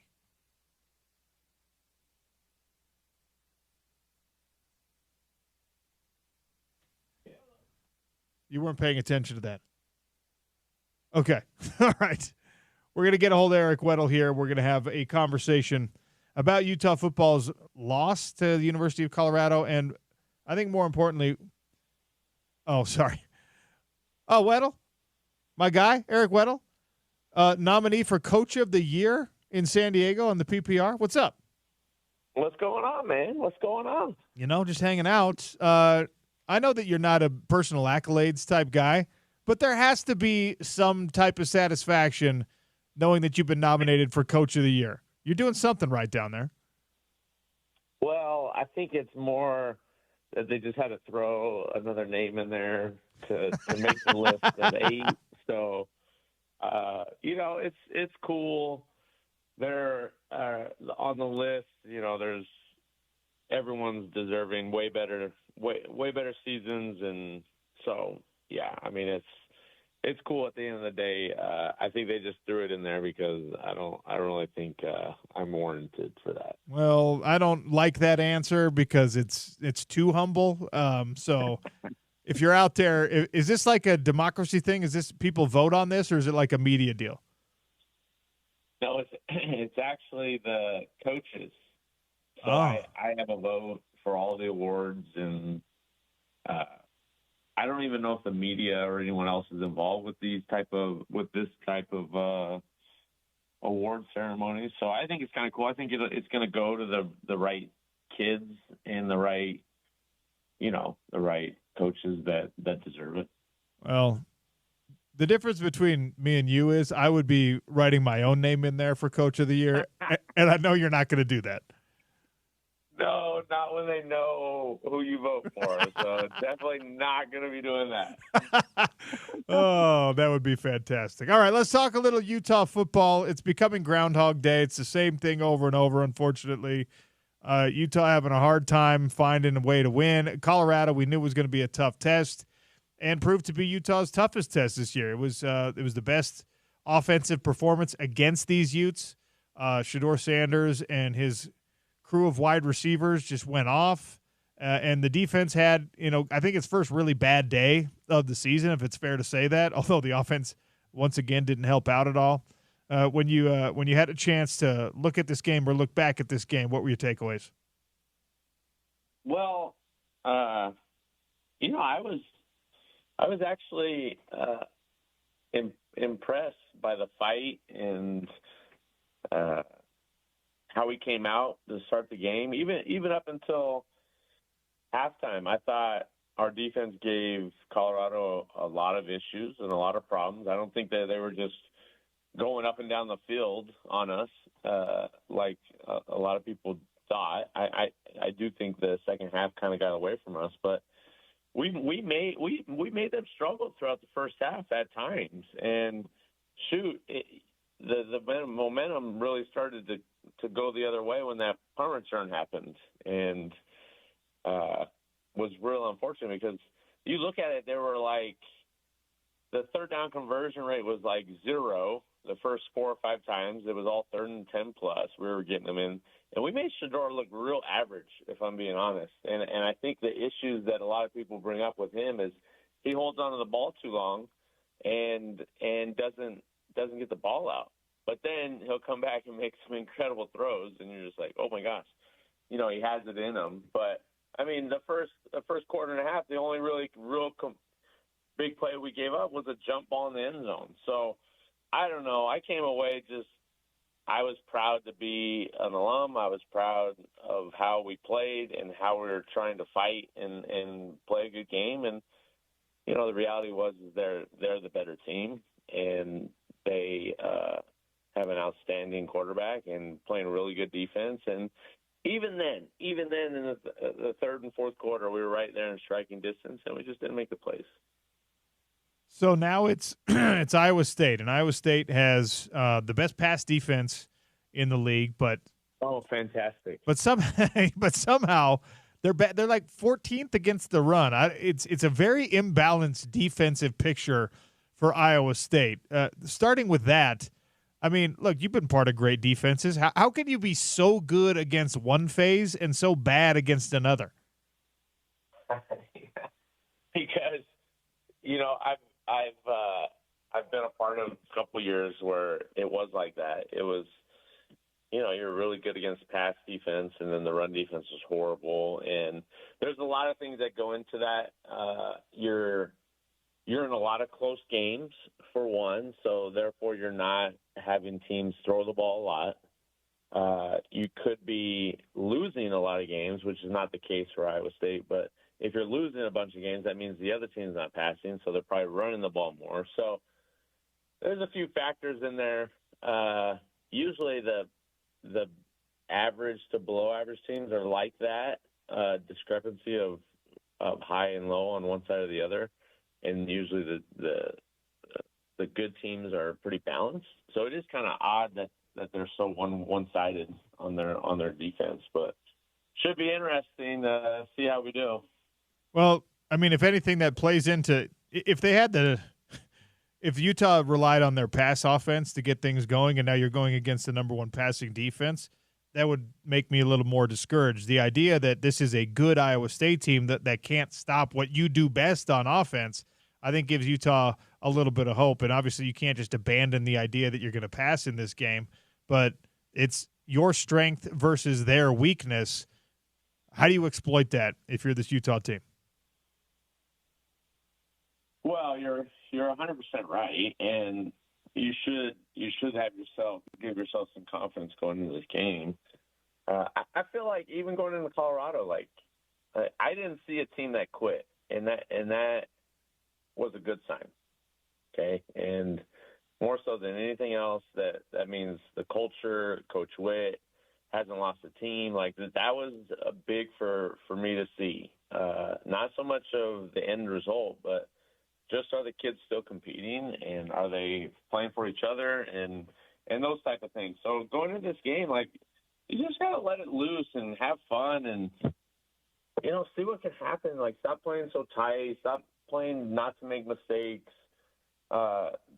Just go out and enjoy the game. You play your best when you're having fun and you're doing it for each other. Like that's when you play great. So, I wouldn't get so wrapped up in the X's and O's. I wouldn't get so wrapped up in, oh my gosh, they're this and that and they're really good at this. Like, hey, let's just go focus on us and have fun and play for each other and see what happens. We had Morgan on Wednesday, so yesterday. We had Morgan on, and we were talking about, the way that it's so collaborative now. He and Coach Witt, head coach and head coach in waiting, he said it's always been collaborative, and I asked him if it's more collaborative now than ever, and he said, well, yeah, but that's kind of how it's been because Coach Witt, allows us to have a voice, and we don't always agree on everything, and you don't have to be scared to voice your opinion. Trying to build for now and improve for now and also build for the future feels like a very NFL thing for me because every team wants to be good now, but they also want to make sure that they're building for what's next. And I guess that's the case for you in high school, and it's the case in college. To be in a situation where you don't know when you're going to take over, when you're going to be the head man, but to still be calling this defense and doing a great job at it, how impressed are you by what Morgan Scalley is able to do right now, kind of wearing two hats but only one officially? Yeah, I mean, it's got to be what's the word? Draining, I think, mentally, and understanding that what you want and what you've earned, and it's there, but it's not there yet. And how do you still, compartmentalize of what you need to focus on and excel at that role and do a good job in that. So he is in a tough spot, with the situation. It's not a bad spot to be in, so let's not get too wrapped up in it. It's a good position to be in, but still, like, we all have goals and things that we want to work towards. So he's in a situation that he's the guy, but he's not the guy, and he's still. When is that going to happen? Who knows? No one really knows. So just having to focus in and trying to do your part. I would say this though, just on the building for the future and trying to put a competitive team out there. I do think that you got to start to revisit how you're building your team, and this goes across the landscape of college football. I'm not saying it's Utah because I don't really know the numbers of portal kids and this and that. I would say that if you continue to go after portal kids every cycle, and you're turning over so much so quickly year in and year out, I do think the identity and culture and vision is going to deteriorate when you're not supplementing that with high school kids that want and need, and you build the program around. You're not going to be able to build a program around one-year guys. You got to build of sustainable, stable kids that want to be there. And I think the high school kids, the second year in it, is just really getting pushed to the side. But it's the landscape. It is what it is, and the rules that have put us in this position that why do you want to develop a 17, 18-year-old kid when you can get a proven 20-year-old that you can do the job? And so it's just a real delicate situation. I do believe that you still got to build with young kids that you develop and teach and mentor because they will keep your program together. Yeah, it's really interesting, especially because when you add to that the ability to grab a more established guy, you add to that now you have to pay these guys, basically. So do you want to pay a 17 or 18-year-old kid, or do you want to pay a more established 20 or 21-year-old kid? And that, I think, adds a new layer to the onion that if I'm in that position, I'm having to figure out strategically, like you're saying, whether or not I'm willing to take the high risk, high upside kind of thing with the development project, or whether I want to keep it in the, hey, if I'm going to be spending this money that, just goes away, I got to spend it on something that I feel like is pretty firmly proven. Yeah. I mean, there's just so many different layers to it, the dynamics, how that situation comes about. Like, are you really able to figure out the type of kid that you're bringing into your program? It's no different as a free agent. Like, you're a free agent. You talk to the coaches, you talk to management, you talk to ownership. Then you trip out there, you go over scheme and all this other stuff. And then if the match is right, then you get to the contract details. Where now it's just like, throw the money out there and try to get this kid. Well, you have no idea what type of kids you're getting. All word of mouth, really, or maybe off of 5-minute FaceTime conversations. Like, I don't know. I just don't. I would be worried making those types of decisions because I don't know all the facts. I don't know what I'm getting, per se. I know what I'm getting on film, but that's not everything at college sports. Right? It's not. There's so many different dynamics that you have to think about. So it's crazy. It's wild. It just stinks that we're not having the season that we wanted, but there's no doubt we can rebound from it. Before I let you go, it is the final home game coming up against Iowa State. It is senior day. And guys that are walking on senior day, a lot of them, because of the COVID situation, have been here for 5 years, for 6 years. There's a couple that have been around college football for 7 years, and Brant Keithy has been at the University of Utah for 7 years. Go all the way back to when you were making your final walk onto the turf at Rice-Eccles Stadium, and obviously the family's there, and the fan base loves you. Can you recall the emotions and the thoughts of that day? Yeah, when you sit back, you're walking down that end zone to midfield or wherever the ending point is with your family, and you see Coach Witt there at the end. It just everything fast forwards, and you're trying to be thankful, but also keep your emotions in check because you got a game, and then you're thinking about this could be the end. Right. And if it is, what are you going to be remembered by? What are you going to get out of it? The relationships, the unknown, right? There's a lot that football provides for a lot of guys and brings stability. It brings love, brings family, brings a bigger goal than oneself. So it just reality hits in that moment. So you're just kind of going with the flow. I'm not really an emotional type, so it's hard to even remember back to that day, but I remember just wanting to get a win and ending the season the right way. And I think our last game was against BYU, so what a classic game. But yeah, I mean, it's just I think the unknown and the emotions of this is it. This is it for the 1%ers that get to go play to college. Now it's becoming potentially the end, and how do you handle that? Well, I'm hoping that everyone shows up and is loud. That's been my public service announcement this week. This class, these guys have given Utah fans a lot to root for in these past few years. Maybe not this year, we get it, but those Pac-12 championships, those Rose Bowl years, these guys were the core of those teams. So everyone show up at Rice-Eccles on Saturday. Dub, you know what? I'm going to find a way. I'm going to hack the system. I'm going to get a vote, and I'm going to vote for you for Coach of the Year down there. Don't do it because I'll know who did it, and then they'll laugh at me. So I'm going to find a way to make it look on your ballot like you voted for yourself. That's what I'm going to do. How about when we win a championship, then it would be warranted. So right now, we just had a good season, not a great season, and that's not really warranted for Coach of the Year. So all right, well, great season's coming. Thanks for joining me this week, as always. Appreciate you, Doug. Of course, man. That's Eric Weddle, Utah football legend.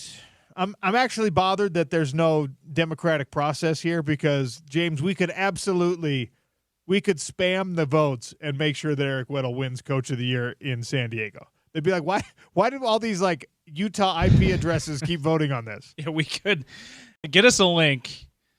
Weddle, why don't we need Weddle to push for it to be. He doesn't want it. Or we need someone who knows Weddle that also from that area that wants to push it to be democratic like that is popular vote. And then get us a link and we'll jump all over it. It's a little annoying when you're good at everything and you're also humble about being good at everything. Right? Because I don't actually want it.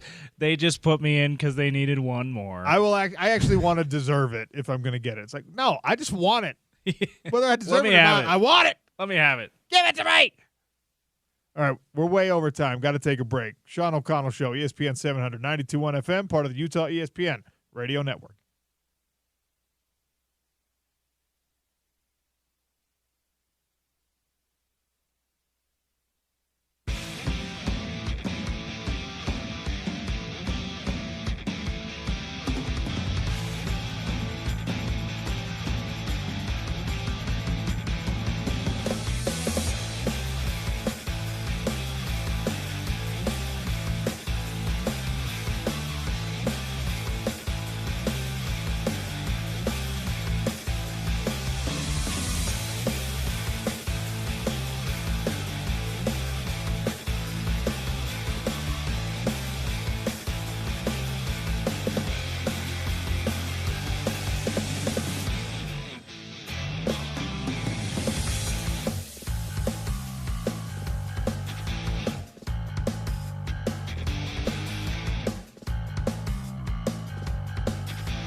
Sean O'Connell Show continues on a Thursday here on ESPN 700 and 92.1 FM. You've heard me doing the live reads. This is a really special time of year for all of us celebrating the holidays, but it's also the perfect time to help out your fellow Utahns who might be in need or might have fallen on hard times. And if you've been listening to sports radio in Utah, really since I became part of the sports radio scene in Utah, you know that we like to get involved with the road home. And this year is no different. Logan and Carissa here from the road home to tell us everything that they've got going on. First of all, welcome. Thank you for being here. Yeah, thanks for having us. So let's talk about the drive this year. Let's talk about specifics of the need this year, because all of us are feeling the crunch. Inflation, shrinkflation, everything costs more than it used to. Yeah. And if you're a family or an individual that's already kind of been teetering on being able to sustain, your lifestyle, I imagine that this year was a tough year. Yeah, I mean, we use this common sentence with everyone that we're literally only one paycheck away from experiencing homelessness ourselves. So unless you have a really well built up savings and have a good stable income, you can lose your job tomorrow and theoretically be homeless within the next couple of weeks yourself. So it's kind of crazy to put it in that kind of perspective. But yeah, I mean, we're all a community that can come together and really help people overcome homelessness. And the road home has always had part of its mission be a stopover point, right? Mm-hmm. A way back to sustaining yourself. It's helping people get back on their feet, not just continually servicing those that, you do continually service those that need the help, but there's also avenues to help people get back to a point where they're a little bit more comfortable. Yeah, we serve anyone that needs our help. We are a low barrier shelter system, so we don't ask people to have certain checkpoints or certain check marks before they enter our facilities or before they receive help. So we're there to help anyone and everyone. And what's really cool about our programs is we provide emergency shelter, which is a huge need in our community. We have over 900 people that we serve in our emergency shelter systems just with the road home every night. That's not including all of our fantastic partners that help people too. But we also serve more people in our housing programs than we do in our shelter programs every night, which is awesome. That means that we're helping that many more people remain stably housed and consistently housed so they're not having to re-experience homelessness ever again. Well, the road home and ESPN 700 and everyone, when we're trying to make these things work, needs help. Needs help from big-time partners sometimes. And the Rocky Mountain Chevy dealers have stepped in this year and really made it made it easy for people to donate, people to help out the road home, right? Exactly, yeah. So we're on our 12th year running now, acting as drop sites and partnering with Road Home. And what you mentioned is exactly how we function. So we try to make it easy. People want to be involved and help out their communities, but sometimes don't know exactly where to go or how to do that, what that looks like.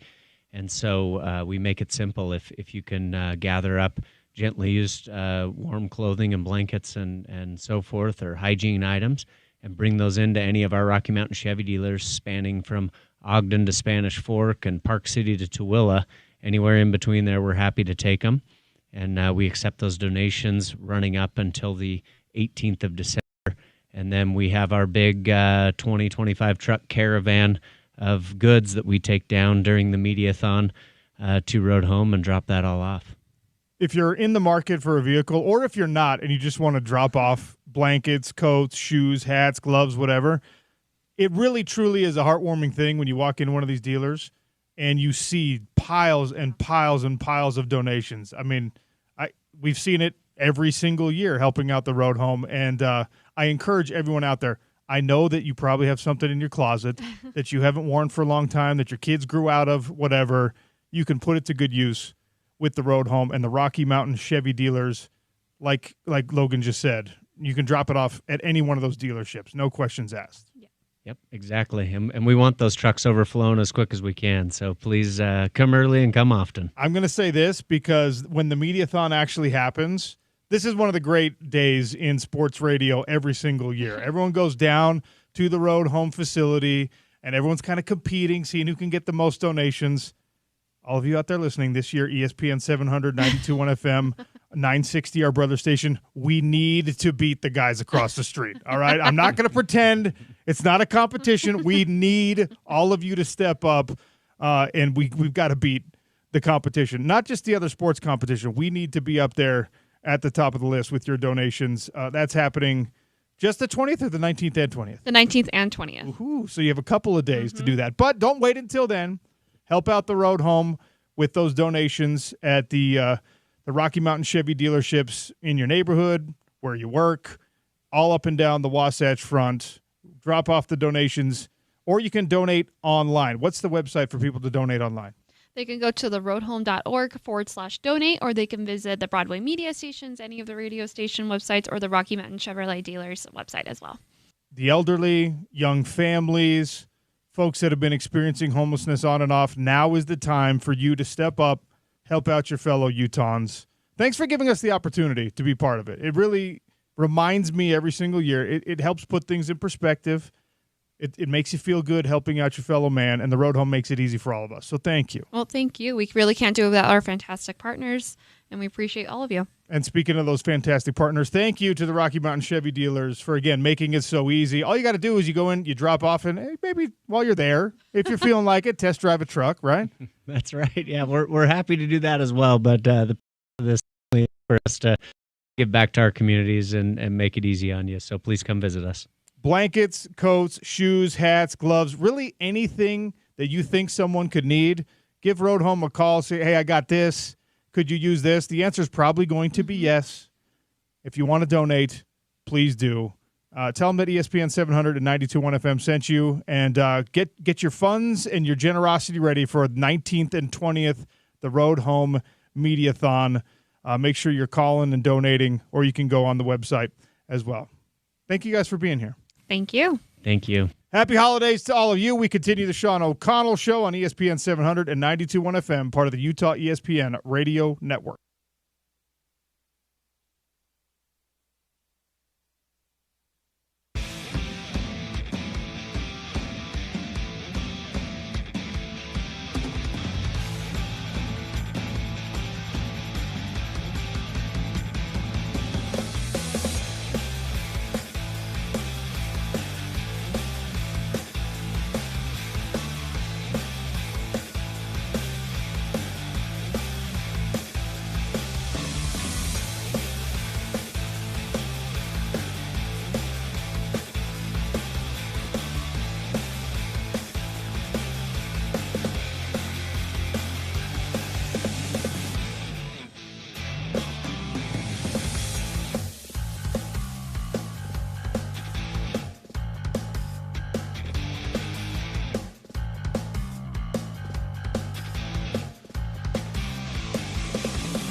intentional about taking his time across midcourt. Going to walk down to Sumu. Got it and one. Giannis. 32 paint points. Sprinkle in that mid-range, Giannis. You don't need it. Little sound there from NBA basketball, courtesy of ESPN. Mark Jones and Doris Burke on the call. That was Giannis with, what did he have, 41 points last night? Bucks over Bulls. The Greek Freak continues to be freakish, even though, as we learned on the Dan Patrick Show today, he does not have a bag of tricks. Not a bag. No bag, but he's still awesome. We're going to use it. Just like Malone and Stockton. Can you call it a sack of tricks? Sack of tricks. Yeah. They've got a sack. You guys got a sack? I don't know about that. We say players are looking for sacks all the time in football. Yeah. Why not in basketball? I say this because I refuse to use don't bag. You don't like bag because it means money bag. Yeah, bag is for the money thing. I'm not switching it now and saying he's looking to get a bag of tricks. I'm not doing it, James. No matter what Marvin says on the DP show. I'm not. I do love Marvin. Marvin is great addition. He's been a great addition to the DP show. Sometimes I miss McLovin because he brought some of his own uniqueness to it, but not because Marvin's not good. I love Marvin. I'll be honest. I think that McLovin leaving the DP show is one of the all-time blunders in sports media. Agreed, because I have no idea where he is now. Is he working for one of those betting FanDuel or something like that? No idea. And he was, people know the Danettes, people who know sports media, who are sports radio listeners for sure. We don't know where you don't necessarily know a Danette who's left the Dan Patrick That's show. That's the thing, you know? man. Like, it's always great to be the Dan Patrick of the Dan Patrick show. Obviously, he's the A-lister. He's the marquee. He's the big name. He's the big money. If your job is to be a great role player on a basketball team, right? Yeah. Harrison Barnes was part of the Warriors, the early part of a Warriors dynasty. Yeah, he's got one championship with the Warriors. Right? Yeah. And then, like we've seen a lot of people do, had options as a free agent, go and get the bag. Get the money. bag. Right? Get the bag because he doesn't have a bag. But your career actually would have been better if you had stayed as a role player on a Warriors dynasty team. Yeah, to be fair, the reason Harrison Barnes left was because they got Kevin Durant, not necessarily because he wanted to leave. I suppose it's partial. It in that is that the Mavs, I believe it was, that offered him like $20 million a year, which was huge at that time. Maybe he's a bad example because if someone comes in and is like, we're getting, hey McLovin, we're having. We're doing the Dan Patrick show, and now Jim Rome is going to be part of the show. He's going to be a Danette. He's going to be a Danette. You're just like, fine, I'm leaving then. So that was kind of what happened with Harrison Barnes. Maybe that's a bad example.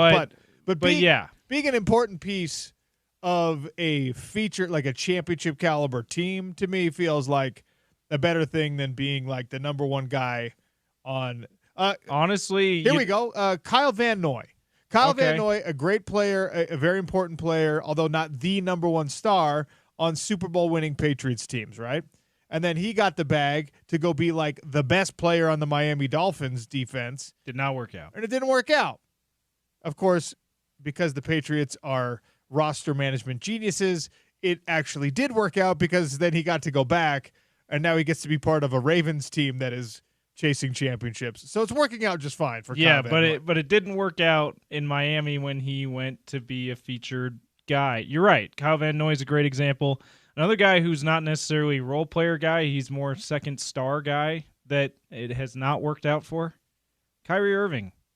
He wanted to be headline star. He wanted to be Dan Patrick in this sense. LeBron was the DP. If Dan had a co-host, he would have been that on the Dan Patrick show. That would have been the analogy. But he wasn't satisfied with being that. He wanted to do what Kobe did and when he kicked Shaq, when he and the Lakers kicked Shaq out of LA and be the number one guy. They went to the finals last year, but that was again once he accepted his role as number 2 star. Yeah. So that's probably the one. It's not perfect because he's not a role player, but that's probably the one where it's like, if you'd have just stayed in Cleveland, yeah, the Warriors were beating you over and over again, but you stay there long enough, you might have a couple more championships. I don't know how the show turned into bashing McLovin's decision-making, but here we are. All right. It started out by praising our guy Marvin, who's awesome, and he's the one who came up with the who has a bag, but who's great and doesn't have a bag conversation. Okay. In any case, Utah football, as we talked about to open the show today, is they're hosting senior day. They're going to send off all these guys, hopefully in style, against Iowa State. This is a really good team that is still in the conference championship hunt, the Iowa State Cyclones. They've got a great passing attack. They've got a great passing defense. They do not have, I think, everything in the toolbox to dominate Utah, certainly not at home, certainly not if the fans actually show up for a 5:30 p.m. kickoff. Of course, pregame coverage will begin right here on ESPN 700 and 92.1 FM with Porter Larson and company, and then it'll be Bill Riley, Scott Mitchell, Stevenson, Sylvester on the official game call, as it always is. You could beat Iowa State. You're not a favorite against Iowa State for obvious reasons, for good reason. The quarterback situation, Isaac Wilson, hopefully healthier this week from an illness standpoint. Eric Weddle joined us and talked about, hey, there was a lot of risk from this Utah football team of like attrition, even like emotional attrition. After you lose in a somewhat maybe unjust in your own mind manner to your rival, no one would have blamed this team for curling up and dying, right? Curling up and just being like, all right, guys, better luck to us next year, attitude problems, things like that. But if Weddle can tune in and say, yeah, this looks like a team who's fighting, even though it didn't go all that well, especially in the second half, and even though the mistakes piled up. I mean, the most lopsided loss they've had this year by far. Yes. I mean, if you just look at the score, you think, oh, they must have quit. But if you watch the game, they certainly didn't. And look, some mistakes. You cannot be a Utah football team that gives up special teams touchdowns. No. That's just disgusting to me because it's been a strength of the program for so long. And as a former special team star. As a former special teamer, all right? But I mean, like, there was serious dedication, and we joke about how the last time we were allowed to watch any part of practice, it was always only the special teams periods. But they were very, very detailed special teams periods. I mean, the drills that used to be run at the University of Utah for kickoff coverage and punt coverage specifically were like just as detailed as offensive installation. I'm not saying that's not the case now. We don't know because, like, we don't get to watch. But I don't know if it's something where the young guys on the team that usually populate special teams, the backups, are now at a lower level than they used to be. That doesn't make sense because this roster is more talented every single year, it seems like. I don't know if it's a time commitment thing. I don't know if it's a commitment overall thing where now when you're a backup, right, when you're a second or third string guy and your role on the team is to be a special teamer, I don't know if there's like something now in college football or specifically at the University of Utah, because you can't blame it on college football because other teams have special teams performances that are great. I don't know if there's something going on up there right now where you're just like, oh, if all I am is a special teamer, I don't need to be committed the same way these other guys are committed. I have no idea. But giving up multiple kick return scores in a single season for Utah is one of the reasons you have to look at this year and be like, man, things really went south. If you just had an injury problem, your quarterback gets injured, and like last year, your starting quarterback goes down and you're using a former walk-on and all that stuff, and like you still have a respectable 8-win season, that one, okay, that's respectable. Let's applaud that. Let's talk about the fight and the grit and the discipline in this team. And this year, you can't blame it all on a Cam Rising injury. Cam Rising was never, ever going to be part of kick coverage, ever. So his absence should not affect that one way or another.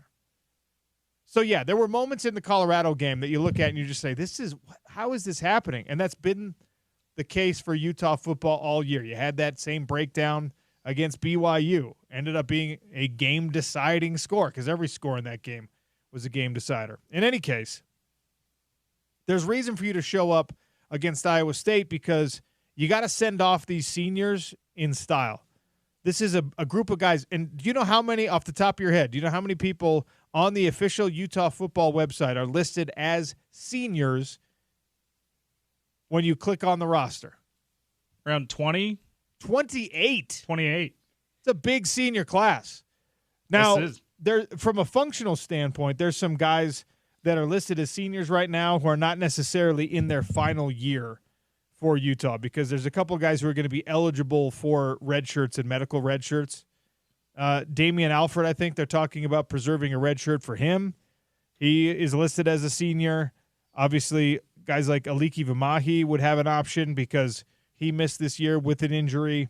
So there's a couple examples of individuals out of those 28 who you might see on the roster again next year. But that's a large senior class.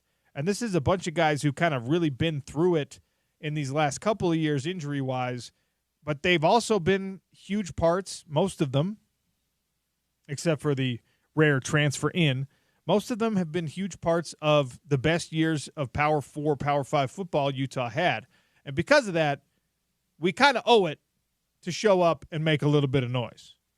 And the question I put out on the Twitter poll today to refresh for all of you centers around the most important of those guys who's had the most complicated last couple of years of maybe any player in college football, and that's Cam Rising.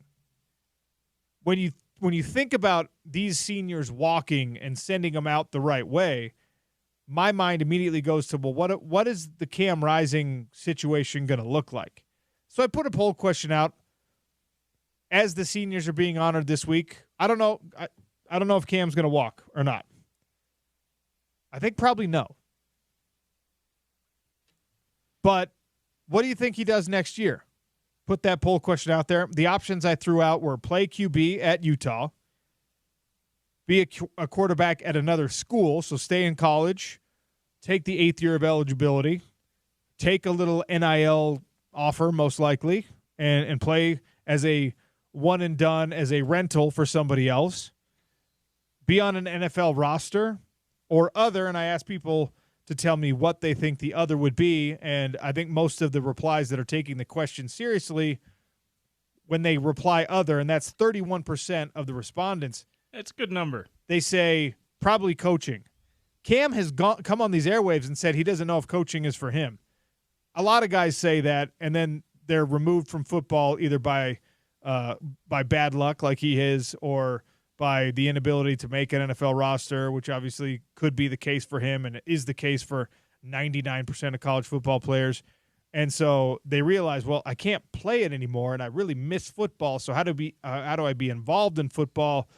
And then guys get back into coaching, usually as a graduate assistant. And if you do it when you're Cam Rising's age, 25, 26, with a resume and knowledge of the game that he has, intuitively you think, well, yeah, the opportunities are going to be there because he knows offense specifically. He knows how to play the quarterback position specifically. Clearly, he has some kind of insane instinct for leadership. Yeah. So all of those things you would hope. Get people to buy in, you would think. All of those things you would hope he would be willing to try to pass on to somebody else, etc. So maybe coaching, there's no reason to think Cam could not be a really good coach if that's what he wants to do. But I remind folks that said, I think he'll be coaching, he'll be a graduate assistant. And most of them think at Utah, the Cam Rising and Utah relationship right now is complicated at best. He's not around the facility. Now, it could just be a frustration thing for him, and all the relationships could be happy and intact, and maybe it just hurts too much to be around a team that, once again, injury prevented you from being a major part of and helping to win football games. But in a lot of cases, Cam Rising year with him, right? When the starting quarterback gets injured, you still see the starting quarterback every single week, James. Yeah. He's on the sideline. He's wearing a hat. He's got a clipboard. He's talking. He's got a headset on. That's not Cam Rising right now. And I'm not saying this to put blame on one party or another, but it's an observation. Yeah. It's just the truth right now. He's not there.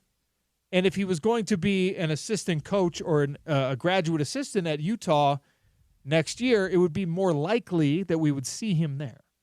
So, I see that logic. Are you surprised by the fact that 47%, almost half of the people responding to this poll on Twitter at Real OC Sports, think that he will be a quarterback at another school next year? I'm not. I guess I'm not surprised that that's one of the high. That is the highest. I don't know if I would have guessed it would be the highest response, but I figured it would be maybe the second highest response out of all those options. But I think it reflects a lot of the amount of the fan base that is just tired of him being injured, which again we should not be rationally, we should not be criticizing him so much for that. Yeah. But it's only natural to have such high expectations, be so excited about what your favorite team could do, and for 2 years in a row now, and then he only plays the best player or the most important player only plays a few weeks. He didn't play at all last year, only a few weeks this year. Like, it's only natural to be let down by that and that to turn into some frustration.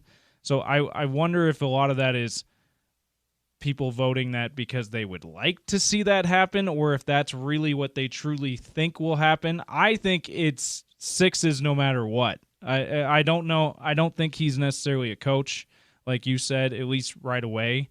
But I think it's sixes whether he goes and tries to make a pro roster, NFL, UFL, CFL, or if he transfers to another school, or him deciding to stay and run and try again to run it back one last time at the University of Utah. Theoretically, as we talked about earlier in the show, OC, the best thing for Utah would be to have Cam back.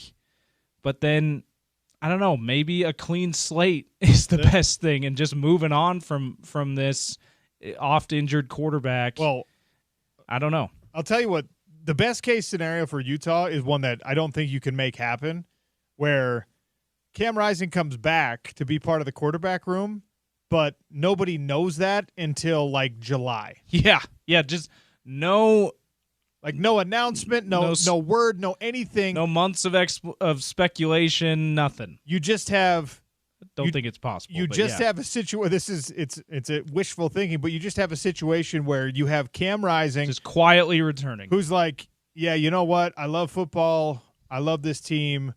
I want redemption. I want to find a way to stay healthy and do what I was supposed to do these last couple of years. But what you really need is somebody either in the transfer portal or a rising star out of the high school ranks to commit to the University of Utah, and to do so in December.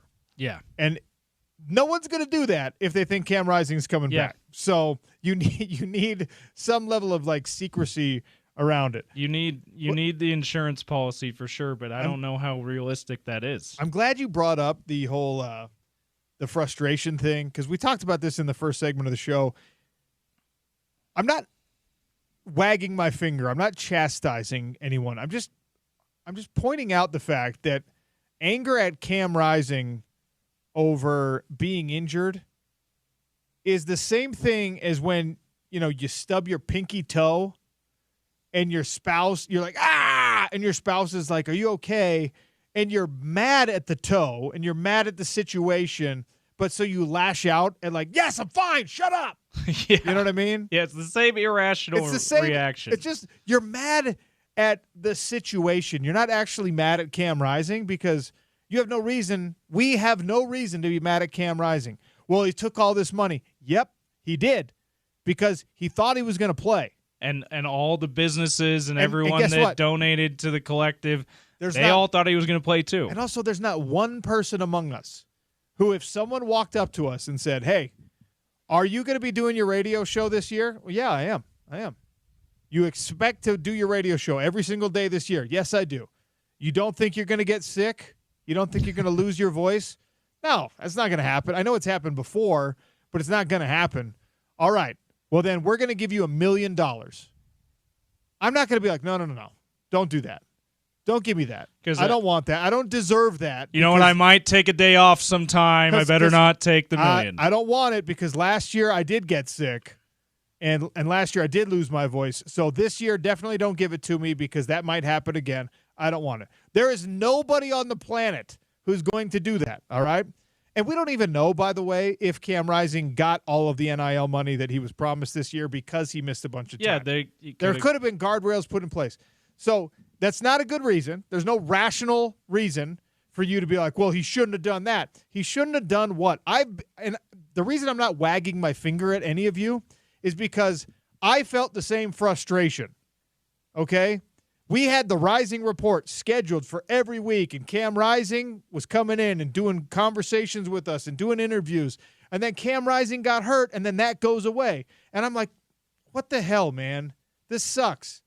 Am I mad at Cam? No, I actually kind of understood why Cam wouldn't want to be doing interviews as an injured player, especially as an injured player who's not allowed to talk about how injured he is, right? He tried that like 1 week, and it wasn't perfect because I have to do the thing and ask him the question, and he's got to do the thing and be like, I can't really answer that, right? And so it's not great. So I was frustrated probably more than a lot of people. It affected our show. But there's no rational reason for us to be upset. And on senior day, if Cam chooses to walk, he deserves the loudest cheer of everyone. Because he was the biggest part of the glory years of Utah football in the Pac-12. He was the biggest reason for it. And that's just the facts. You don't win 2 conference championships without Cam Rising. When you're playing in that Rose Bowl against Ohio State and you come this close to knocking off the mighty Ohio State Buckeyes, that probably doesn't happen if you don't have Cam Rising, right? I mean, we saw what happened in both Rose Bowl games when he gets knocked out. In one case, very literally, it changes the outcome of the game. So I don't know why I felt like it was such a necessary public service announcement, but I just feel like we've been off the Cam Rising conversation train for like 6 weeks now. And we're 2 days away from a moment where that guy should be able to feel like he was loved and appreciated by his university, by the fans of his university, and the frustration and the lack of communication and the issues, the injuries especially that have happened, have, I hope, not taken that away, not made any of us forget what a day like senior day is supposed to be. And when I'm looking at the respondents, well, he's going to be a quarterback at another school. That's wild. That's my vote also. I think that's the most likely outcome. But even as I click the button to say that's the most likely outcome, Cam Rising in another uniform, even though he came from another uniform, we never had to watch him be a Texas Longhorn. Watching Cam Rising be a Baylor Bear or watching Cam Rising be like a San Diego State Aztec. What if he's a USC Trojan? What if Lincoln Riley's like, you tore us up. why don't you come over here for your last year? That would make me ill. Yeah. But that, like, close to home. I said, too. And I put the question out earlier, like, how many teams have seen like one of their all-time greats go and wear another uniform, even in the transfer portal era? And a couple of responses came in. Will Howard from Kansas State. Okay, yeah. Which I thought was a good one. Caleb Williams from Oklahoma. Yeah. Again, the bar gets raised because he didn't even play a whole year there, though, right? Young, he promising, only played partial year. Exactly. Young, promising Caleb Williams was like a big loss for Oklahoma, but it's not like, I mean, they've had Heisman Trophy winners there, yeah, right? So it's not like Jason White went and finished his career somewhere else. So it's just different. It's the goalpost has moved. Anyway, I'm way over time. I wanted to get on my soapbox. And again, I'm not chastising anyone who feels that frustration, but you just have to appeal to the rational part of your mind and realize, like, a guy who got injured a bunch feels unluckier than you about it and feels worse than you do about it and still deserves that you remember the great years that he did give you for Utah football. Sean O'Connell Show, ESPN 792.1 FM. Utah Hockey Club back in action tonight. I'll tell you why they should beat one of the original six, one of the great NHL franchises. It's Utah's ESPN radio network.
Utah Hockey Club in action tonight against the Boston Bruins.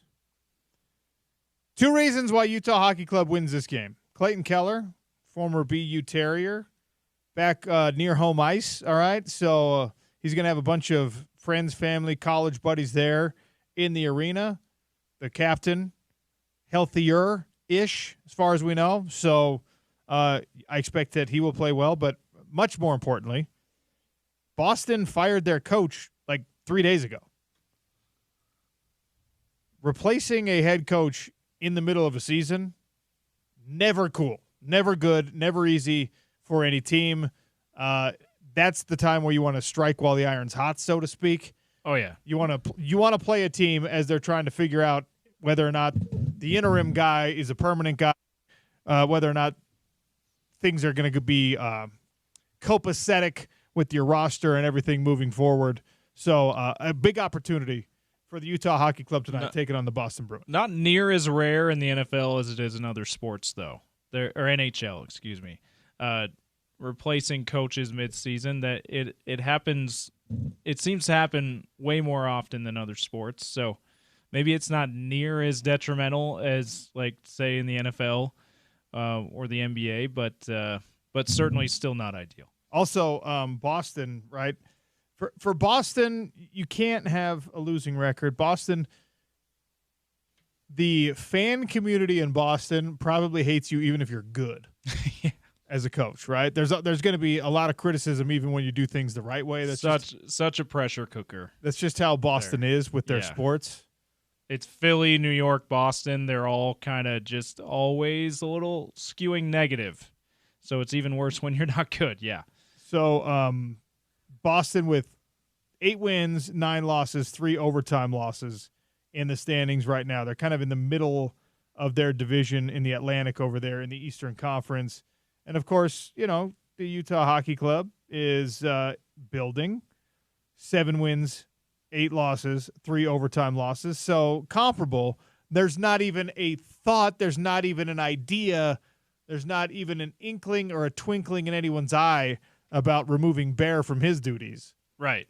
And he's got a very comparable record to what Boston is dealing with right now. So just food for thought for all of you Utah Hockey Club diehards out there. Boston Hockey clubbers, if you will. Is that what we're calling them? Club them. I've said it before. We really do just need the name of the team. We do.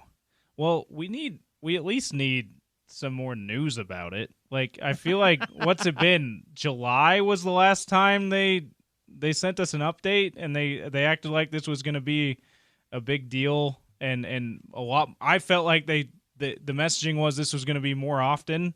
I mean, it's been a while since we've heard anything about the name. James, how are you with like Photoshop or like Adobe Illustrator? Do you know how to use any of that stuff? I used to know a lot more how to use it. I took a class in high school on it, but I haven't really done anything since then. I need to take that class because I feel like I have all these cool ideas, but I don't know how to actually execute them. Yeah. And then I went down this rabbit hole like 2 days ago. I don't know why. I don't even know what the reason was for it. I think it's because I was once again shopping for Utah Hockey Club like apparel. Uh-huh. And I was like, there just isn't a lot of great stuff right now. We need the real logo. We need the real name. So I went down the rabbit hole on Twitter again, remember when everyone was mocking up those different jerseys? Yeah. And I found some really great ones again, and I messaged the guy who had designed them. It was like, hey, do you actually have these in like PDF form? Because there's now all these, you can go on Amazon and you can put in your own logo, and they will do like a sewn on, a stitched on nice version of like shirt. a nice one. For way cheaper than you can get the official gear. So that was going to be my method for getting Utah Hockey Club. You were going to get a Yeti. I was going to get a Mammoth one and a Yeti one. You know, Mammoth because that's your favorite. That's because that's what I want. And then Yeti because that's what I think is going to happen. Probably is going to be. Yeah. But I haven't gotten the logos yet. So I'm like, well, maybe James knows how to design the logos. Yeah. And here you are saying, no, I don't. Unfortunately not. I'm way out of practice. And I wasn't that great when I took that class in high school. I still have the portfolio, and at the time I'm like, oh yeah, these are awesome. And I looked back at it recently and went, these sucked. So It's fun, though. You're taking on a Boston Bruins squad tonight. They beat the Bruins here. They did. That's another reason why they could win is they already beat them this year. A lot more established stars on this Bruins team than you've got on the Utah Hockey Club roster. Marchand is still there. Pasternak's still there. But you've got an opportunity to win this game and bring some momentum back to Salt Lake City. When's the next homestand? I think it's not until mid-December. But in any case, watch that, listen to that, do whatever you got to do. This one's going to be on ESPN Plus, it looks like. So if you have the service, you can watch it there. And I think from what I've seen, just about all the games that aren't on national TV, which haven't been, I think it's just been the opener that's been on national TV for the hockey club so far. I think those are also, even if they say they're on ESPN Plus, I think you can get it on Utah 16 over the air. So channel 16. I like to stream it on my app. Or on the app.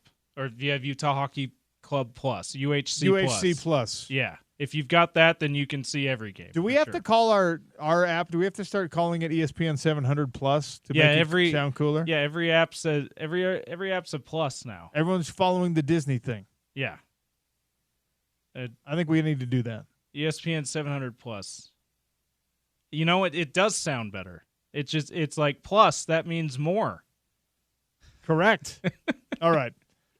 Okay, Utah kicking off this weekend. They kick off at 5:30. The BYU Arizona State game, which whether you want to admit it or not, as a Utah fan, you're going to be watching. Yes. That has conference title game implications all over it. BYU, a 1-loss team. Arizona State, a 2-loss team. With the tiebreakers right now, they're currently in 3rd place. But obviously, if they can beat BYU, everything gets thrown on its head, and then they've still got everyone's still got games to play after this weekend. Did you know there's 9 of the 16 teams are still technically alive to be in the Big 12 championship game? We could have a Texas Tech Baylor Big 12 championship game. That's still a possibility. Obviously very unlikely, but that's still a possibility. I don't like that idea. I don't either at all. I don't know who tweeted it, but someone at the end Saturday night was like, at the end of all the games went, we could still have a Texas Tech Baylor Big 12 championship game. Good night. Okay, so Godspeed. If you're coming to Rice-Eccles Stadium for the game, make sure you stop by the ESPN 700 tailgate. If you're trying to figure out what you're going to do for food and beverage while you're watching Arizona State and BYU, I don't need to tell you this, but Smith's is definitely the best option. They've got a location in your neighborhood if you're living on the Wasatch Front. And on top of that, something you might not be using yet, the Smith's app has digital coupons that you can download for $600 in savings every single week. So if you're just stocking up on all of the staples, if you're buying things specifically for your tailgate or for an opportunity to host some people, Smith's has the best meat, the best veggies, the best fruits. And using the app is the easiest way to save on all the great stuff. Check it out for yourself. If you haven't downloaded the app yet, do so. The Smith's app, fresh for everyone, official grocer of the Utah Utes. We'll finish out the show. Maybe talk with Spence Checketts next. It's ESPN 700 and 92.1 FM, part of the Utah ESPN Radio Network.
Wrapping things up here on the Sean O'Connell Show. Topical trivia, Lemon Shark Poke gift card, 2 tickets to the Goo Goo Dolls. Speaking of tickets, by the way, Ryan Adams is coming to Kingsbury Hall next year. You can listen to The Drive coming up with Spence Checketts all week for your chance to win tickets. You can find the details at ESPN700sports.com. All right. Because I spent a lot of time talking about Cam Rising today, if his career with Utah football is done, 877-353-0700 to win the Lemon Shark Poke gift card and the 2 Goo Goo Dolls tickets at Utah First Credit Union Amphitheater. If we never see Cam Rising take another snap at Utah football, and I don't think we will, he finishes with how many passing touchdowns?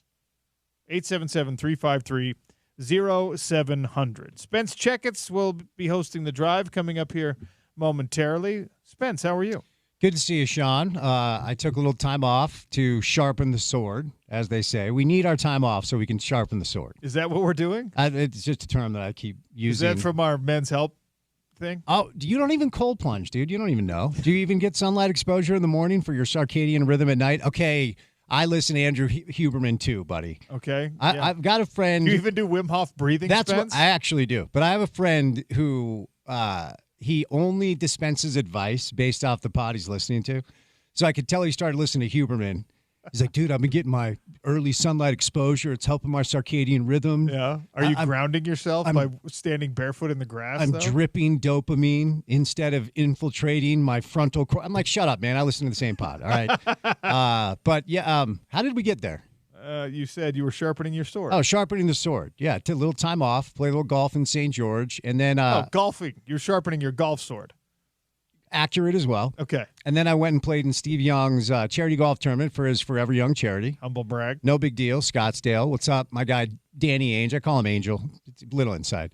Hanging out with my Cougs, you know. Yeah. Got some good connects that way. You are a big Cougar guy. Yeah. I'm huge in Utah. I'm on a billboard in Utah County. Nobody says Utah County like Spence Checketts. We're on the same billboard. It rotates digitally. Yeah, but people like you down in when they told me that they were putting me on a billboard in Linden, I'm like, you better have security watch that thing. You know, I thought we were going to run into a I Love You Man billboard situation, if you remember that movie. Oh, yes. When it was artfully tagged by folks with can't do it with digital because it moves too much. That's true.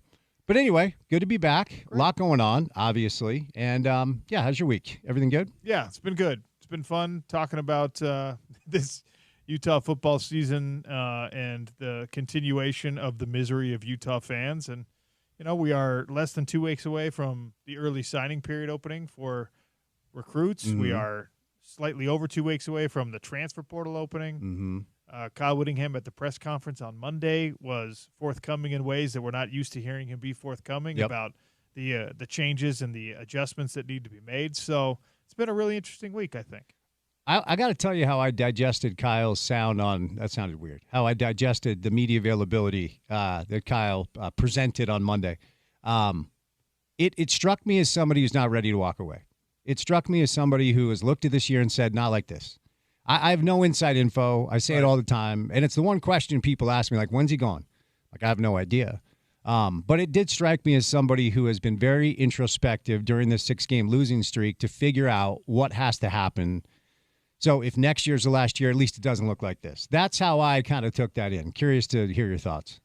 Yes, I think that, it's somebody – the only thing that gives me pause on coming to that same conclusion is he did say, I'm going to choose a new offensive coordinator and Morgan's going to help me. Mm-hmm. If he was definite that he's coming back, I don't know that Morgan would get much to say about it.